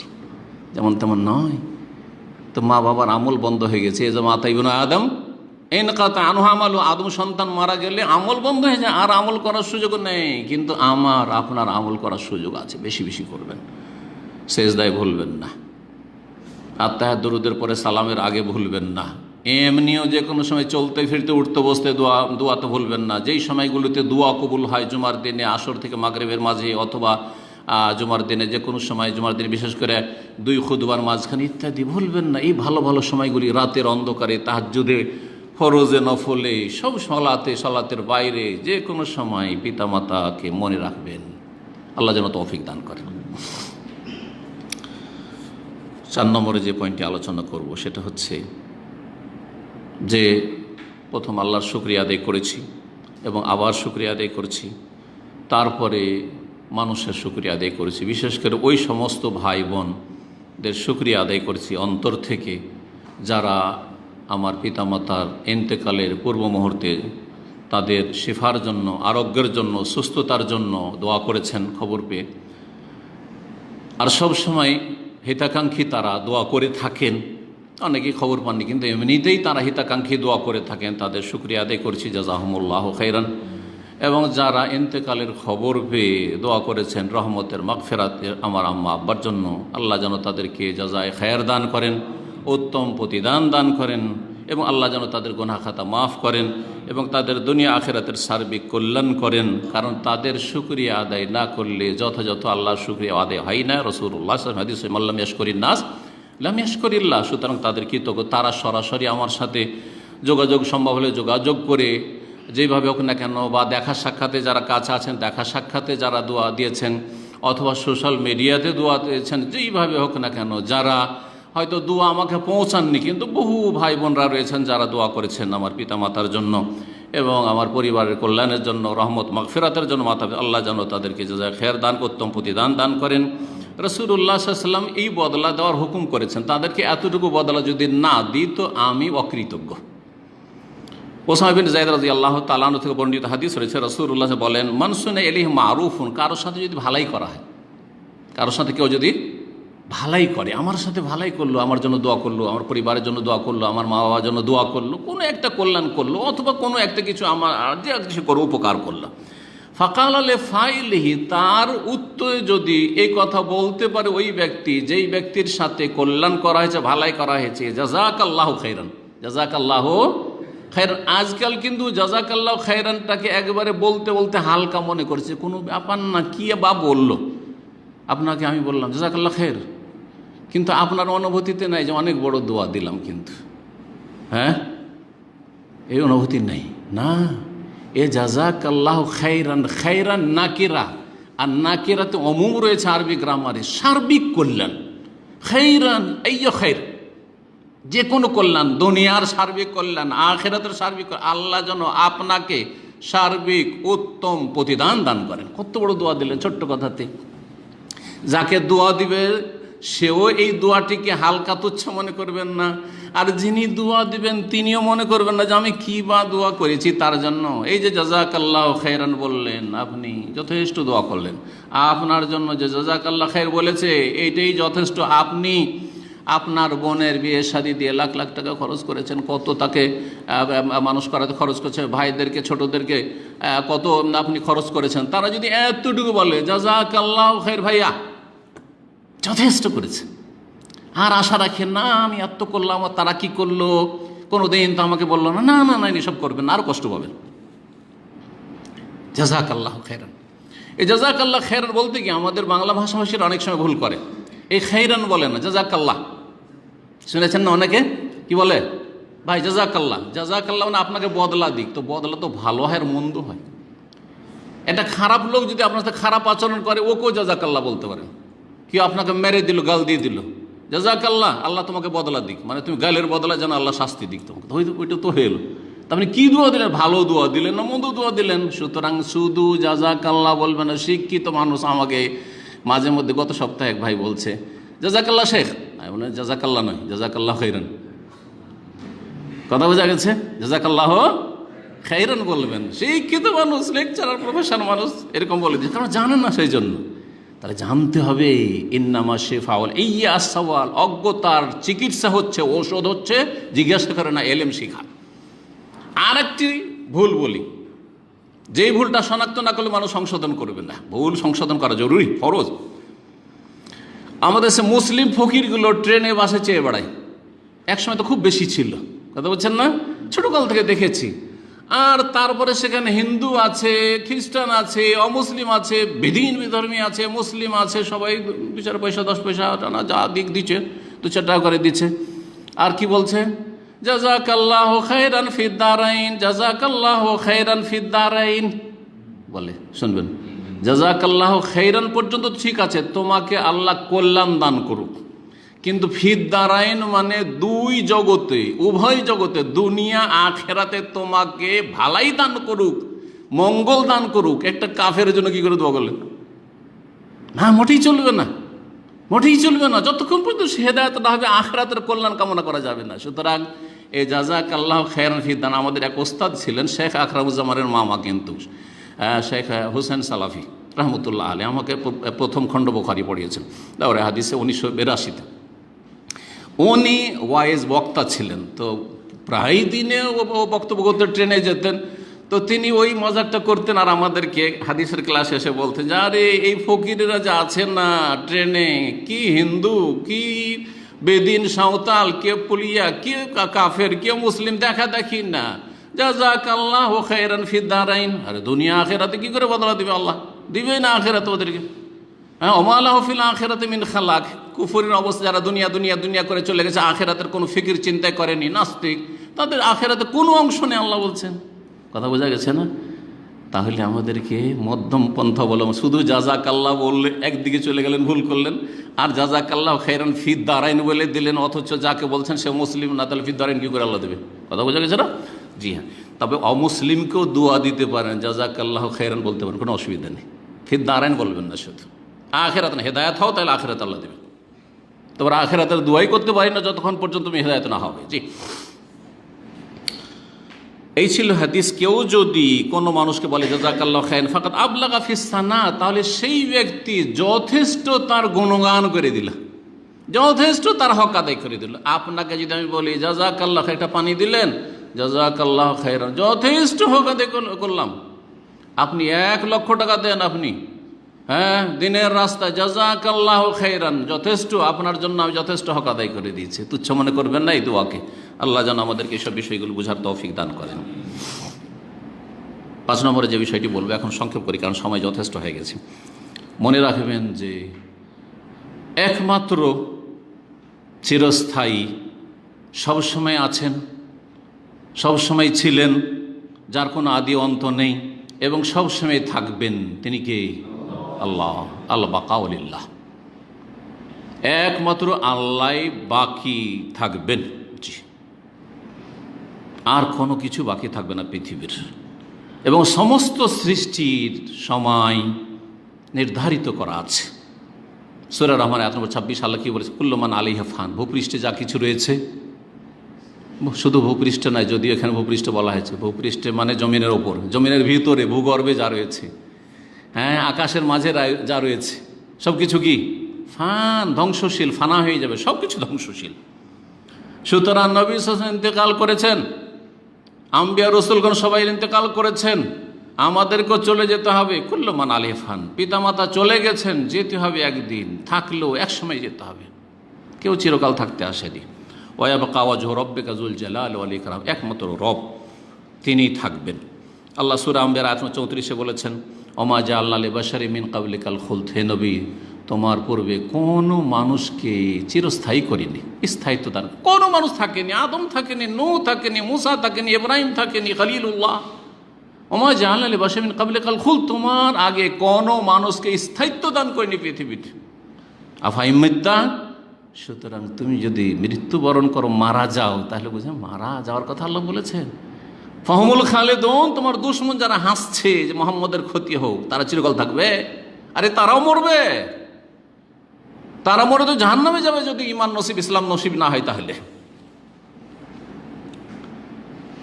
আল্লাহ রাব্বুল সূরা আম্বিয়া আয়াত নম্বর 35 তারপর বলছে, কুল্লু নাফসিন যায়কাতুল মউত, প্রত্যেক ব্যক্তিকে, প্রত্যেক প্রাণীকে, যার প্রাণ আছে, তাকে মৃত্যুর স্বাদ গ্রহণ করতেই হবে। সূরা আলে ইমরানে আল্লাহ রাব্বুল আয়াত নম্বর 145 বলছেন, ওমা কানা লিনাফসিন আন তামুতা ইল্লা বিইযনিল্লাহ। অনেকে হয়তো বলেন যে মনে হয় এইরকমটা করলে আমার রুগীটা বেঁচে যেত, এমনটা হইলে বেঁচে যেত, হ্যাঁ, করোনা আক্রান্ত না হইলে ছেলেটা বেঁচে যেত। আমাদের ছাত্র, এবং মাত্র 22 থেকে 24-25 বেশি বয়স হবে না হয়তো, বাংলাদেশ ইন্টারন্যাশনাল স্কুল থেকে দামাম থেকে লেখাপড়া করেছে ছেলেটা। যখন একেবারে কচি দাড়ি গজাচ্ছিল, সেই সময় ইসলামী সেন্টারে সে এসেছে এবং বেশ কিছু যুবক ছেলে বাংলাদেশ স্কুলের, তাদেরকে নিয়ে এসেছে। যাদেরকে এসে তাদের মধ্যে একটা ছেলে পিএইচডি করেছে আমেরিকাতে, মাস্টার্স করেছে কানাডা থেকে, পিএইচডি করেছে আমেরিকাতে। যাকে ইসলামী সেন্টার মুখী করেছে এই আমাদের এই ভাই বা এই ছেলে, আমার ছেলের মতো সেই ছেলে হচ্ছে জমিল, তাই না? ওর নাম কি? জমিল রাহিমাহুল্লাহ। শুধু জমিল বলবেন, কি বলবেন?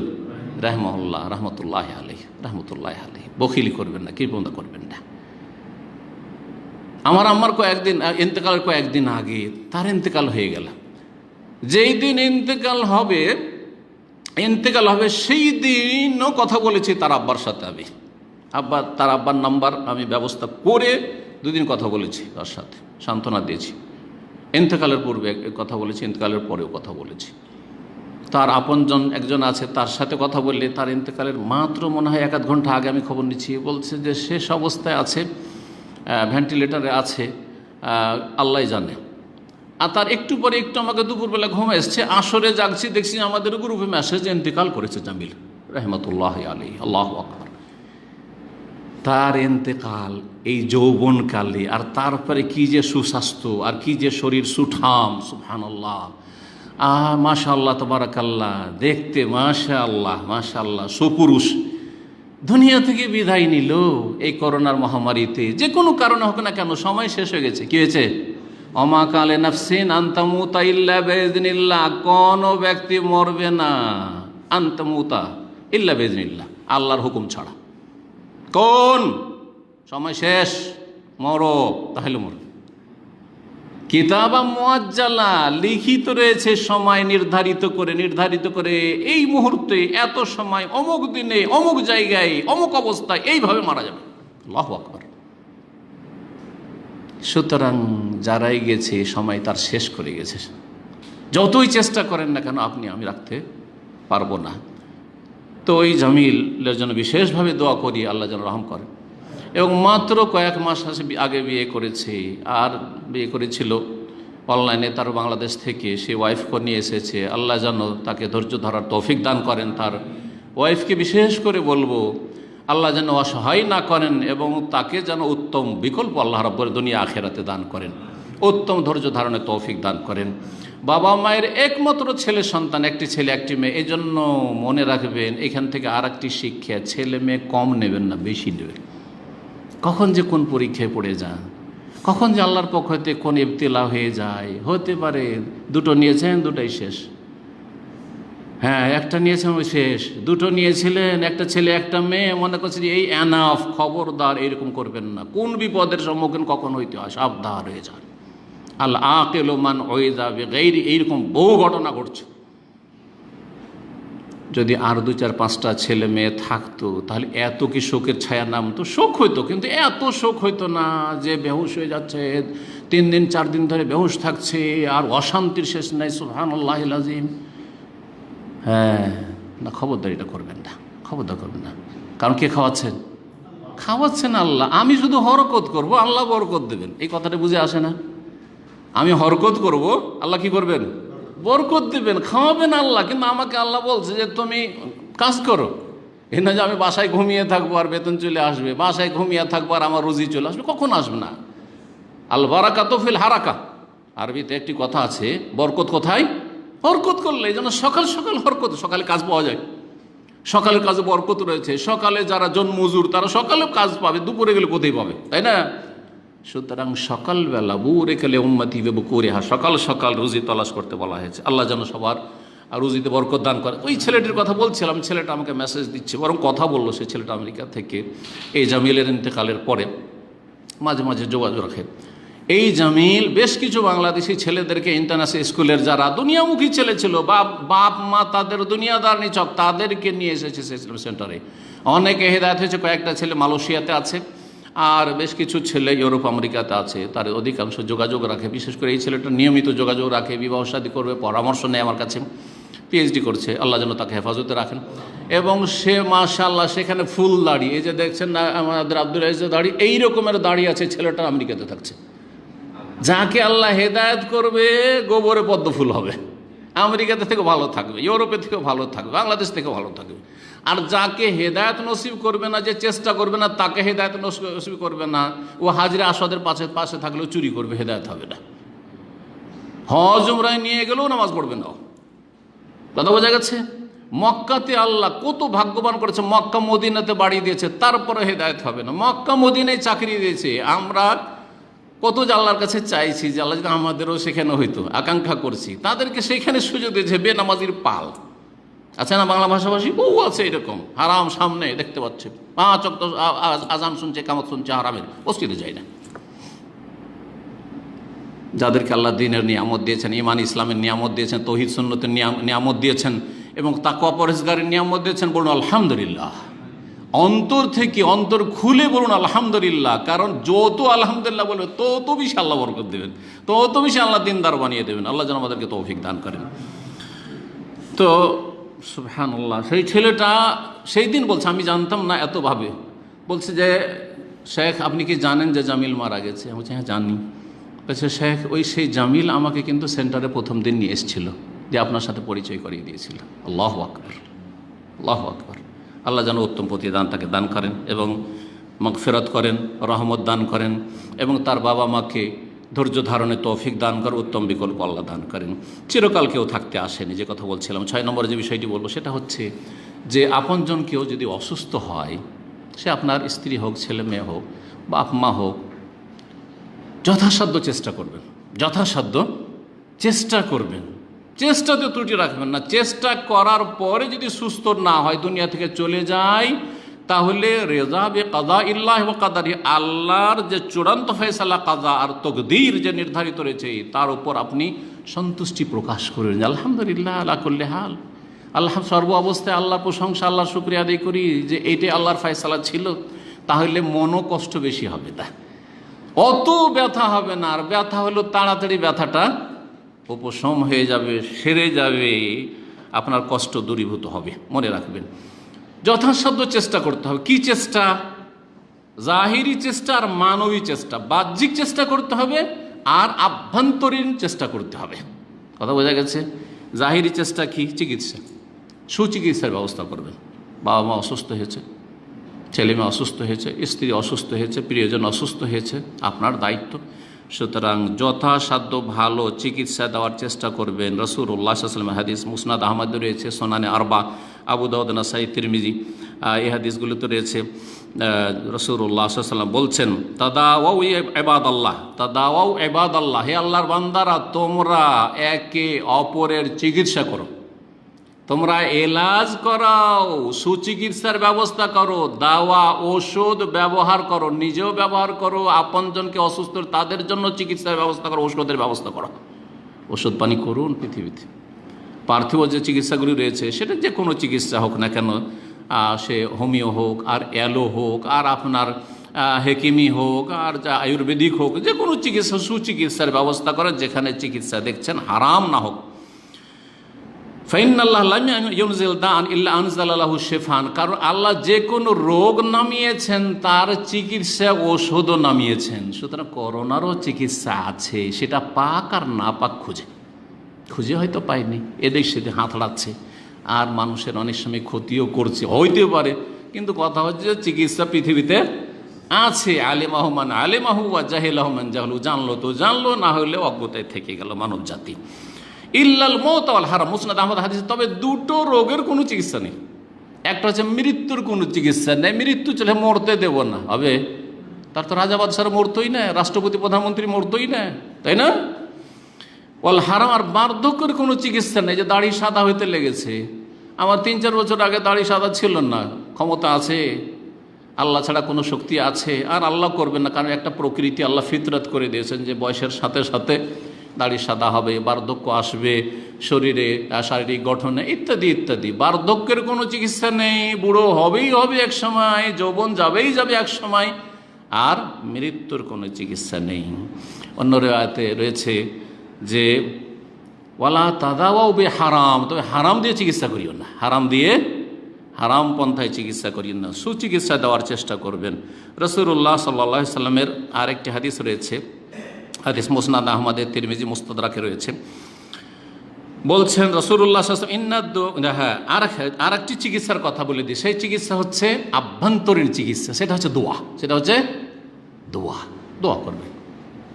চিকিৎসা করলেন, এটা মনে করবেন যে ডাক্তার ভালো করে দিবে, আমি সবচাইতে ভালো দামি ব্যয়বহুল হাসপাতালে ভর্তি করে দিয়েছি, না, যথেষ্ট কখনো মনে করবেন না। একজন মুমিন মানুষ এটা জাহিরি বাহ্যিক প্রচেষ্টা চালিয়েছে সুচিকিৎসার জন্য, আর আভ্যন্তরীণ সুচিকিৎসা হচ্ছে দোয়া এবং সাদাকা। দোয়া এবং বেশি বেশি দান খেরাত করবেন, বালা মুসিবত দূর হবে। এই মর্মে বেশ কিছু হাদিস রয়েছে, সময় স্বল্পতার জন্য হাদিসগুলো হয়তো পেশ করবো না। আর দুয়ার মর্মে হাদিস পেশ করি।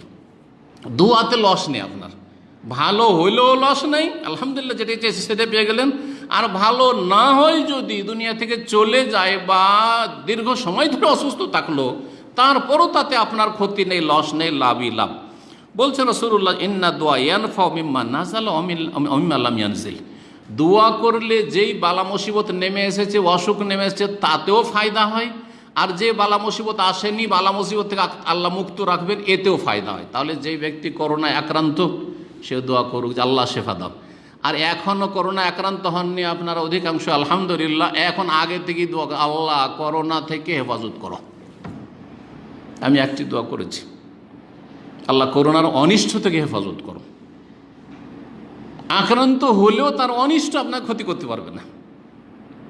অনেক সময় আক্রান্ত হওয়াতে ফায়দা আছে, কিন্তু আক্রান্ত যেন ক্ষতি না করে দেয়। একটু জ্বর সর্দি হইলো, আর কিছু হলো না, আলহামদুলিল্লাহ, ভালো না? আপনি কি হয়ে গেলেন? আপনি 6 মাসের জন্য পেয়ে গেলেন, আপনি আপনার যেটা বলছে ইমিউনিটি, আপনার মহাসান মোতাফ, সুস্থ, আর আপনার ওই ভ্যাকসিন থেকে বেঁচে গেলেন 6 মাস। সে তো ফায়দা হইল যে আরও দেখি ভ্যাকসিনের কি উদ্ঘাটন হচ্ছে, চলো আলহামদুলিল্লাহ 6 মাসের জন্য ভ্যাকসিন থেকে বেঁচে গেলেন, ফায়দা হইল, আলহামদুলিল্লাহ রাব্বিল আলামিন।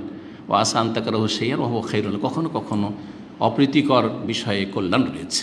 এজন্য সব মন্দকে, সব অকল্যাণকে অকল্যাণ মনে করবেন না, তাতে হয়তো মহাকল্যাণ রয়েছে বা বহু কল্যাণ রয়েছে। আল্লাহ যেন আমাদেরকে সব বুঝার তৌফিক দান করেন। তো দোয়াতে বড় ফায়দা রয়েছে। বালা মুসিবত আসলেও দোয়া করেন, এখনো আসেনি প্রতিরক্ষামূলক দোয়া করেন। ফাআলাইকুম ইবাদাল্লাহ বিদ-দুআ, সুতরাং হে আল্লাহর বান্দারা তোমরা বেশি বেশি দোয়া করো। মুসনাদ আহমদ, মুস্তাদরাক হাকিম, তিরমিজির হাদিস। হাদিসটিকে আল্লামা আলবানী হাসান বলেছেন। আগের হাদিসটিও সহি, আল্লামা আলবানী সহি বলেছেন। দোয়া করলে লস নেই বললাম, একটা হাদিস শোনায়, যদিও এর আগেও হাদিসে শুনেছি, কিন্তু এই মর্মে হাদিসটা উল্লেখ করা খুব জরুরি মনে করছি। রাসূলুল্লাহ সাল্লাল্লাহু আলাইহি ওয়াসাল্লামের হাদিস, আবু সাঈদ খুদরি থেকে বর্ণিত রাদিয়াল্লাহু আনহু, মা মিন মুসলিমিন ইয়াদু বিদাওয়াতিন, যে কোনো মুসলিম যদি দোয়া করে, যে কোনো দোয়া, দুনিয়া আখিরাতের দোয়া করলেন, মনের কামনা বাসনা, যে কোনো, শুধু চিকিৎসার ক্ষেত্রে নয়, আর কোনো রোগীর আরোগ্যের জন্য নয়, আপনি রুজির জন্য দোয়া করলেন, চাকরির জন্য দোয়া করলেন, আপনার ছেলে মেয়েদের জন্য দোয়া করলেন, যে কোনো দোয়া করলেন, লাইসা ফিহা ইসমুন ওয়ালা কাতিয়া, কিন্তু গুনহার দোয়া না হয়, পাপের দোয়া না হয়। কারোর সাথে আল্লাহ যদি এটা করে দাও তো ওর সাথে আমি সম্পর্ক রাখবো না, পাতিয়া সম্পর্ক রাখবো না, সম্পর্ক ছিন্ন করব। আল্লাহ যদি আমি সৌদি আরব চলে যেতে পারি আর যদি একটা চাকরি পেয়ে যাবো, আল্লাহ চাকরি পাইনি, বেকার হয়ে আছি, যদি সরকারি চাকরিটা পেয়ে যাই তাহলে আমার ভাই আমার সাথে খুব খারাপ আচরণ করেছে, ওর সাথে আমি দেখাই করবো না, চলবে না? তাহলে দোয়া কবুল হবে না। খবরদার এই কাজ করবেন, আল্লাহ সন্তুষ্ট থাকবেন। গুনহার দোয়া না হয় আর সম্পর্ক। আত্মীয় হচ্ছিলেন এখান থেকে, সেই সময় আপনাকে 5 লাখ রিয়াল ধরিয়ে দিল, ধরেলেন, কত খুশি হবেন আপনি, তাই না? এটা দুনিয়াতেই যদি এত খুশির কথা, একটা কল্পনার জগতে একটা কল্পনা করে, এইরকম হতে পারে, এমন বিচিত্র কিছু নাই। তো আল্লাহ যদি আখেরাতে মহাপুরস্কার আকারে দেন তাহলে কত বড় দেবেন নিয়ামত, কত বড় আল্লাহ রাব্বুল মহাপুরস্কার আখেরাতে দেবেন, সেই জন্য রেখে দেন কখনো কখনো। ওয়া ইম্মা আন ইয়াসরিফা মিনা সুয়ে মিসলাহা, অথবা কোনো বিপদ আপদ চারিদিক থেকে ঘনিত হয়ে আসছে, সেটাকে আল্লাহ দূরীভূত করে দেবেন, বিপদ মুক্ত করবেন।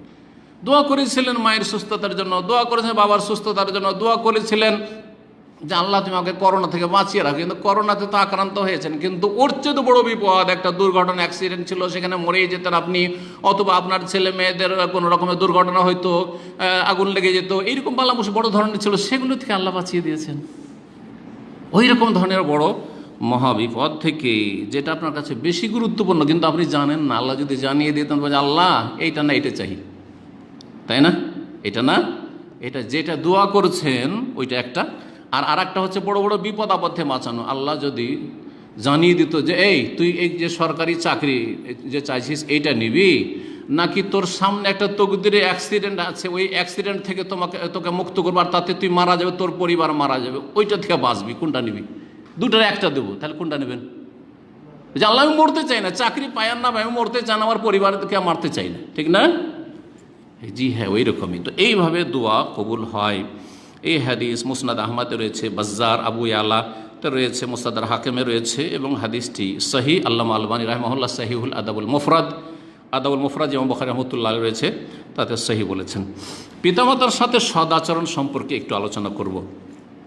পিতামাতার সাথে সদাচরণ কেমন করে করবেন মারা যাওয়ার পরে? বলেছেন একটু আগে, বেঁচে থাকাকালীন যেগুলো সদ্ব্যবহার করা সম্ভব, শারীরিকভাবে, আর্থিকভাবে, দোয়ার মাধ্যমে, আরও ভালো কথার মাধ্যমে, পয়সা দিতে পারছেন না কিন্তু ভালো কথার মাধ্যমে, সেবা শুশ্রূষার মাধ্যমে, দেখাশোনার মাধ্যমে, পরিচর্যার মাধ্যমে ইত্যাদি। কিন্তু ইন্তেকালের পরে কেমন করে আমরা ভালো আচরণ করব, বিরুল ওয়ালিদাইন করব, এহসান করব, বিল ওয়ালিদাইন এহসানা কেমন করে?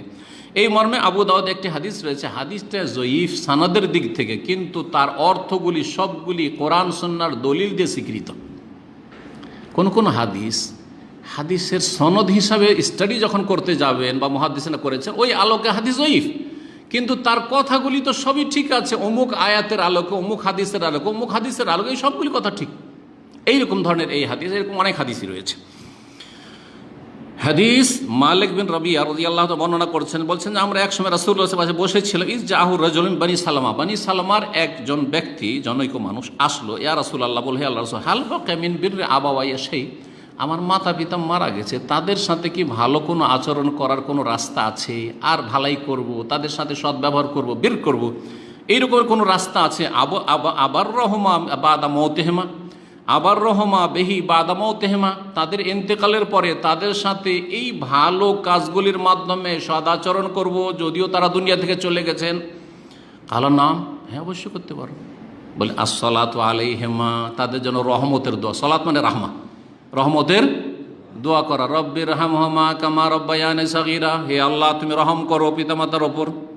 ওয়াল ইস্তিগফারু লাহুমা, তাদের জন্য ক্ষমা প্রার্থনা করা, রব্বিগফিরলি ওয়ালি ওয়ালিদাইয়া, রব্বানা গফিরলি ওয়ালি ওয়ালিদাইয়া ওয়ালিল মুমিনিনা ইয়াওমা ইয়াকুমুল হিসাব, আল্লাহ আমার আব্বাকে মাফ করে দাও, আর আম্মাকে মাফ করে দাও, ক্ষমা করে দাও, গুনাহ খাতা মাফ করে দাও, এভাবে দোয়া করা। 3 নম্বর, ওয়া ইনফাযু আহদিহিমা মিন বাদিহিমা, তাদের ইন্তেকালের পরে তাদের জন্য কোনো ওসিয়ত থাকে তাদের পক্ষ থেকে, সেই ওসিয়তগুলির বাস্তবায়ন করা। বাবা রে, আমি যদি দুনিয়া থেকে চলে যাই তো তুই এই কাজগুলি করে একটা মসজিদ বানিয়ে দিস, একটা মাদ্রাসা বানিয়ে দিস, একটা এতিমখানা করে দিস, অথবা একটা এতিমের লালন পালন করিস, ওইটা আমার কাছে নেকিটা পৌঁছিতে থাকবে। বাবার এই মসজিদে 5টা ফ্যান দিয়ে দিস, গরিবের মতো করে, ধনীর মতো করে। কেউ মসজিদ তৈরি করতে পারবেন তো, কেউ তো 1 বস্তা সিমেন্ট দিতে পারবেন, কেউ তো একটা ফ্যান দিতে পারবেন, তাই না? এইভাবে এনফাজ আহাদেমা 3 নম্বর ওসিয়তের বাস্তবায়ন। 4 নম্বর হচ্ছে ওয়াসিলাতুর রাহম আল্লাতি লা তুসালু ইল্লা বিহা, আত্মীয়তার সুসম্পর্ক বহাল রাখা মায়ের মাধ্যমে, বাপের মাধ্যমে। মায়ের মাধ্যমে নানা নানি যদি বেঁচে থাকে তাদের সাথে সদ্ব্যবহার করা, মামা খালাদের সাথে সদ্ব্যবহার করা, মামাতো ভাই খালাতো ভাইদের সাথে সদ্ব্যবহার করা ওই বংশের সাথে। আর বাবার ওসিলাতে দাদা দাদি যদি বেঁচে থাকে, চাচারা আছে, ফুফুরা আছে, এইরকম চাচাতো ভাইয়েরা আছে, চাচাতো বোনেরা রয়েছে, তাদের সাথে, ফুফাতো ভাই ফুফাতো বোন রয়েছে, তাদের সাথে সুসম্পর্ক বহাল রাখা। কিসের খাতিরে? কার খাতিরে এগুলো? বাবা মায়ের খাতিরে। এমন না যে আপনার কাছে এখন শ্বশুর বংশ প্রাধান্য পেয়ে গেছে, আপনার বাপের বংশ ভুলে গেছেন, মায়ের বংশ ভুলে গেছেন, এমন না। মায়ের পরে খালা আছে, আলহামদুলিল্লাহ আমার একটি খালা আর আছে। 5 মা খালার মধ্যে 4টায় দুনিয়া থেকে বিদায় নিল, 5 নম্বর খালা আছে। তো আল্লাহ যেন তৌফিক দান করেন এইরকম কাজগুলি করার।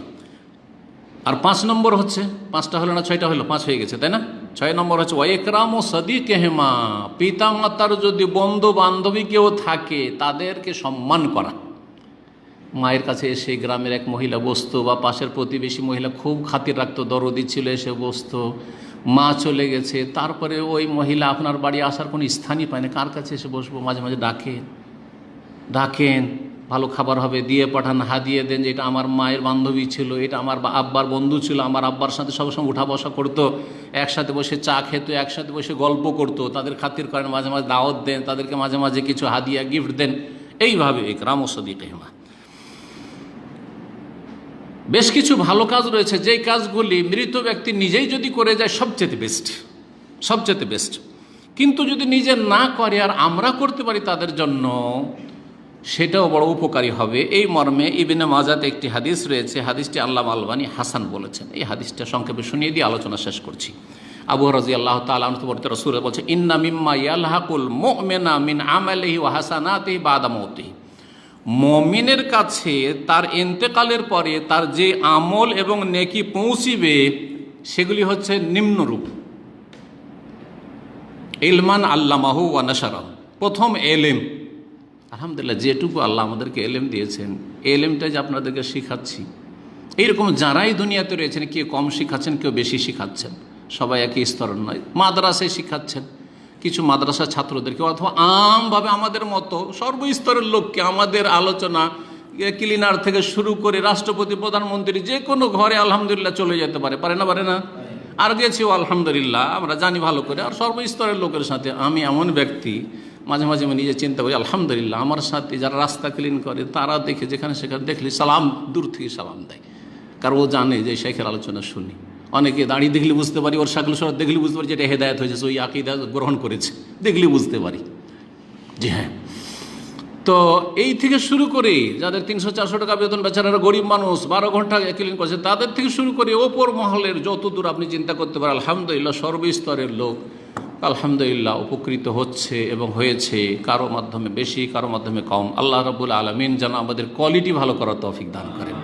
পরিমাণ না যে এত ফলোয়ার আছে আর এত লোক আমার ভিউয়ার আছে, না, এগুলো কিচ্ছু না। আসলে হচ্ছে যে আপনার কথাগুলির কোয়ালিটি কেমন, ওহী ভিত্তিক কিনা, দলিল ভিত্তিক কিনা, সংশোধনমূলক কিনা, ইসলাহি কথা কিনা, নাকি গজামেল দেওয়া, এইটাও ঠিক ওইটাও ঠিক, সব চলবে, যে যা করছে করো না। ভেজাল মুক্ত দেওয়ার চেষ্টা করে। ভেজাল মুক্ত জিনিস, যেমন ভেজাল মুক্ত দুধ পাওয়া আজকাল মুশকিল, ভেজাল মুক্ত মধু পাওয়া মুশকিল, এত বলছি, কোথাও ভেজাল মুক্ত মানুষ এনে দিতে পারে না। কি বলছে?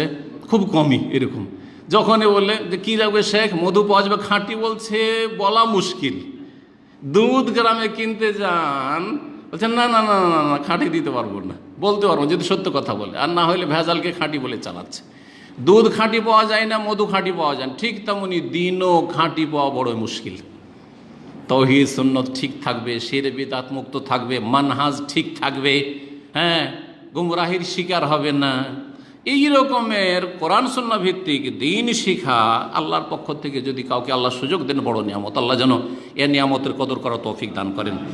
এলেম যদি তালিম দেয়, নিজে শিখে এবং তার প্রচার প্রসার করে, সুতরাং যারা প্রচার প্রসারে সহযোগিতা করছেন না সারাও, আপনি এলেমটা দিতে পারেননি আমার মতো, কিন্তু আমার কথাগুলিকে আপনি কি করেছেন, নশর প্রচার করেছেন, প্রসার করেছেন, আপনি দিয়েছেন মানুষকে, যেইভাবে হোক না, সোশ্যাল মিডিয়াতে হোক, আপনার টেকনোলজি দিয়ে হোক, যেভাবে হোক না কেন। আল্লাহর যেন তৌফিক দান করেন এবং আল্লাহ আমাদের দাওয়াতে যেন বরকত দান করেন। 1 নম্বর কাজ, এটা আমাকেও পৌঁছিবে এবং আমাকে এতদূর পৌঁছানোর জন্য যারা করেছে তাদেরকেও পৌঁছিবে। এই জন্য আমাদের শেখ যে প্রেসিডেন্ট, তিনি যেদিন আসলেন আমাকে টেলিফোনে তিনি শোক বার্তা দিয়েছেন, কথা বলেছেন, তারপরে এসে সরাসরি এসে অফিসে দেখা করে বললেন যে শেখ আপনি ধৈর্য ধারণ করেন, আলহামদুলিল্লাহ আপনাদের মতো ছেলে যেই মা বাবা রেখে গেছে, ভাগ্যবান, আলহামদুলিল্লাহ ভাগ্যবান। এই কথা বলে আমাকে সান্ত্বনা দিল, কারণ 1 ভাগ করে তারা পাবে। কারণ আমাকে এইটুকু যোগ্যতা আল্লাহ রাব্বুল আর রহমতের পরে বাবা মা এই যোগ্যতা পর্যন্ত পৌঁছার জন্য আমার জন্য সিঁড়ি করে দিয়েছে। ওই সিঁড়ি না থাকলে আমি ওপরে কোনোদিনই যেতে পারতাম না, ঠিক কিনা বলেন? জি হ্যাঁ। ওয়ালাদান সালেহান তারাকাহু, 2 নম্বর হচ্ছে কোনো নেক সন্তান যদি ছেড়ে, নেক শুধু নেক হইলেই হয়, সে নিজে নেক, মুসলেহ নয়, মানুষের ইসলাহ করতে পারে না, দাওয়াতি কাজ করতে পারে না, আলেমও না, নেক সন্তান আপনি হয়েছেন একজন, আপনি জনসাধারণ মানুষ, একেবারে সাধারণ শিক্ষিত মানুষ, বেশি কিছু শিক্ষিত না দিন সম্পর্কে, কিন্তু আপনি নেক মানুষ। আপনার যতগুলি সালাত, সিয়াম, ফরজ, নফল ইবাদতবন্দি হচ্ছে বাপ মা 1 ভাগ করে ভাগ পাচ্ছে, কারণ বাপ মাই এই সালাতের মসজিদের রাস্তা দেখিয়েছে, বাপ মা এই সালাতের শিক্ষা দিয়েছে, বাপ মা এই রাস্তাকে সুগম করেছে, বাপ মাই প্রতিপালন পরিচর্যা করে আপনাকে এতটুকু যোগ্য করেছে যে আপনি নামাজি, আপনি রোজাদার, আপনি ধার্মিক, আপনি দিনদার, আলহামদুলিল্লাহ, তাই না? সুতরাং ওয়ালাদান সার, তারপর ওয়ালাদান সারিয়াদুল্লাহ, দোয়া করবে, নেক সন্তান অবশ্যই দোয়া। নেক সন্তান যেমন বৃদ্ধাশ্রমে যেতে দিবে না, জীবনেও না, ঠিক তেমনই দুনিয়া থেকে চলে গেলে দোয়া করবে, এটা কাজে আসবে। 2 নম্বর। 3 নম্বর হচ্ছে মুসহাফান ওয়াররাসে, কেউ যদি কোরআনে কারীম ছেড়ে গিয়ে থাকে আর সেটা অন্য কেউ পড়ছে, সুতরাং কোরআনে কারীম যিনি মারা গেছেন তিনি যদি কোথাও দান করে যান, অথবা তার ছেলে মেয়েরা যদি দান করে কোথাও, মসজিদে, মাদ্রাসা, এতিমখানায়, মাদ্রাসার গরিব তালেব ইলম ছেলে মেয়েদেরকে, ছাত্রছাত্রীদেরকে যদি কোরআনে কারীম দেয়, কোরআনে কারীমের তর্জমা দেয় দাওয়াতি কাজে, তাহলে সেই নেকি পৌঁছিতে থাকবে। 4 নম্বরে আও মসজিদান বানাহু, মসজিদ নির্মাণ করে গেছে। এই যে আমাদের ইসলামিক সেন্টারে বিশাল মসজিদ আর এই কমপ্লেক্স তৈরি করেছে একজন মানুষ, আবা হোসেন, তার পিতামাতার নামে, নেকি পৌঁছিতে আছে, কিয়ামত পর্যন্ত যতদিন মসজিদ থাকবে, যতদিন ইসলামিক সেন্টার থাকবে। জি। আও বাইতান লিবনি সাবিলে বানাহু, মসজিদ তো আছেই, মুসাফির খানা বানালো, রাস্তাতে যে কোনো একটা মুসাফির খানা বানিয়ে রেখে দিয়েছেন। জি, সেখানে মানুষ বাইরে থেকে আসছে, রোদের সময় দাঁড়াচ্ছে। বাস স্ট্যান্ডগুলো আমাদের দেশে আছে না? বাস স্ট্যান্ডে যাত্রীরা এসে অপেক্ষায় আছে আর রোদ্রে দাঁড়িয়ে আছে, আপনি শুধু রোদ্র থেকে বাঁচার জন্য একটা চালা করে দিয়েছেন, করে না অনেক জায়গাতে দেখেছেন, কয়টা সিট আছে আর একটা চালা ছাদ করে দিয়েছে, হয়তো বা কিছু টিন দিয়ে টিন শেড করে দিয়েছে, ওখানে ছায়াতে এসে বসতে পারছে, ওইটা অনেকই পৌঁছবে। আপনি করে যেতে পারলে পৌঁছবে, আর আপনি করেছেন আপনার বাবা মাকেও পৌঁছবে, কারণ তারা ওসিলা এই কাজগুলি করার জন্য রাস্তা দেখিয়েছে। আল্লাহ যেন তৌফিক দান করেন। কয়টা হইল? হ্যাঁ, এলেম, নেক সন্তান, কোরআন, আর তারপরে মসজিদ, আর তারপরে মুসাফির খানা, এটা হয়েছে 5টা হয়ে গেছে। আর নাহারান আজরাহ, অথবা নহর খনন করেছে, নহর খনন, হ্যাঁ, নালা খরিদ করেছে, পুকুর, এই পুকুর থেকে মানুষ উপকৃত হচ্ছে। অত বড়তে যায় না, একটা টিউবওয়েল, নলকূপ, একটা কূপ, কুয়ার যুগে কুয়া ছিল, বা অনেক জায়গাতে আছে, কূপ আছে, অথবা একটা টিউবওয়েলের পানির ব্যবস্থা করে দিয়েছে, সুকিয়াল মা, পানি পান করছে মানুষ, এই পানি দিয়ে জমির সেচ হচ্ছে, চাষাবাদ হচ্ছে, ইত্যাদি ইত্যাদি। এটা কয় নম্বর হলো? হ্যাঁ, 6 হলো। আও সাদাকাতান আখরাজাহা মিন মালিফি সিহাতিহি ওয়া হায়াতিহি, অথবা সাদকা খেরাত যেটা করেছে সুস্থ অবস্থায় মৃত্যুর পূর্বে, সেই নেকিটা ইয়ালহাকুহু মিন বাদে মওতিহি, তার ইন্তেকালের পরে তার কাছে পৌঁছিতে থাকবে। আল্লাহ রাব্বুল এই কাজগুলি আমাদেরকে নিজেই করে যাওয়ার জন্য তৌফিক দান করেন। প্রথম নিজের ফায়দা হবে, আর তারপরে এর যে ওসিলা মাধ্যম যারা, তাদেরও ফায়দা হবে। আল্লাহ আমাদের সকলকে যেন তৌফিক দান করেন। শেষখানে আবার দোয়া করি, আল্লাহ রাব্বুল আলামিন আমার পিতামাতাকে যেন মাফ করে দেন, তাদের উপর যেন রহম করেন, তাদেরকে জান্নাতুল ফিরদৌস দান করেন, এবং তাদের যেন সার্বিক কল্যাণ আল্লাহ বরজাখী জীবনে করেন, তাদের হিসাবকে যেন সহজ করে দেন, বিনা হিসাবে বিনা আযাবে আল্লাহ তাদেরকে জান্নাত যেন দান করেন এবং আমাদেরকে তাদের সাথে জান্নাতুল ফিরদৌসে যেন একত্রিত করেন। তার সাথে সাথে প্রত্যেক মুমিন মুমিনাত ভাই বোন দিনী ভাই বোন যারা রয়েছেন, আপনজন রয়েছেন, প্রিয়জন রয়েছেন, সকলের জন্য দোয়া করি। আত্মীয় রয়েছেন, অনাত্মীয় রয়েছেন, যারা ইমানের অবস্থায় রয়েছেন, আল্লাহ তাদের গুনাহ খাতা যেন মাফ করে দেন। তাদের মধ্যে যারা বেঁচে আছে আল্লাহ তাদেরকে হেদায়েতের ওপর টিকিয়ে রাখেন, ইস্তেকামা অটলতা দান করেন।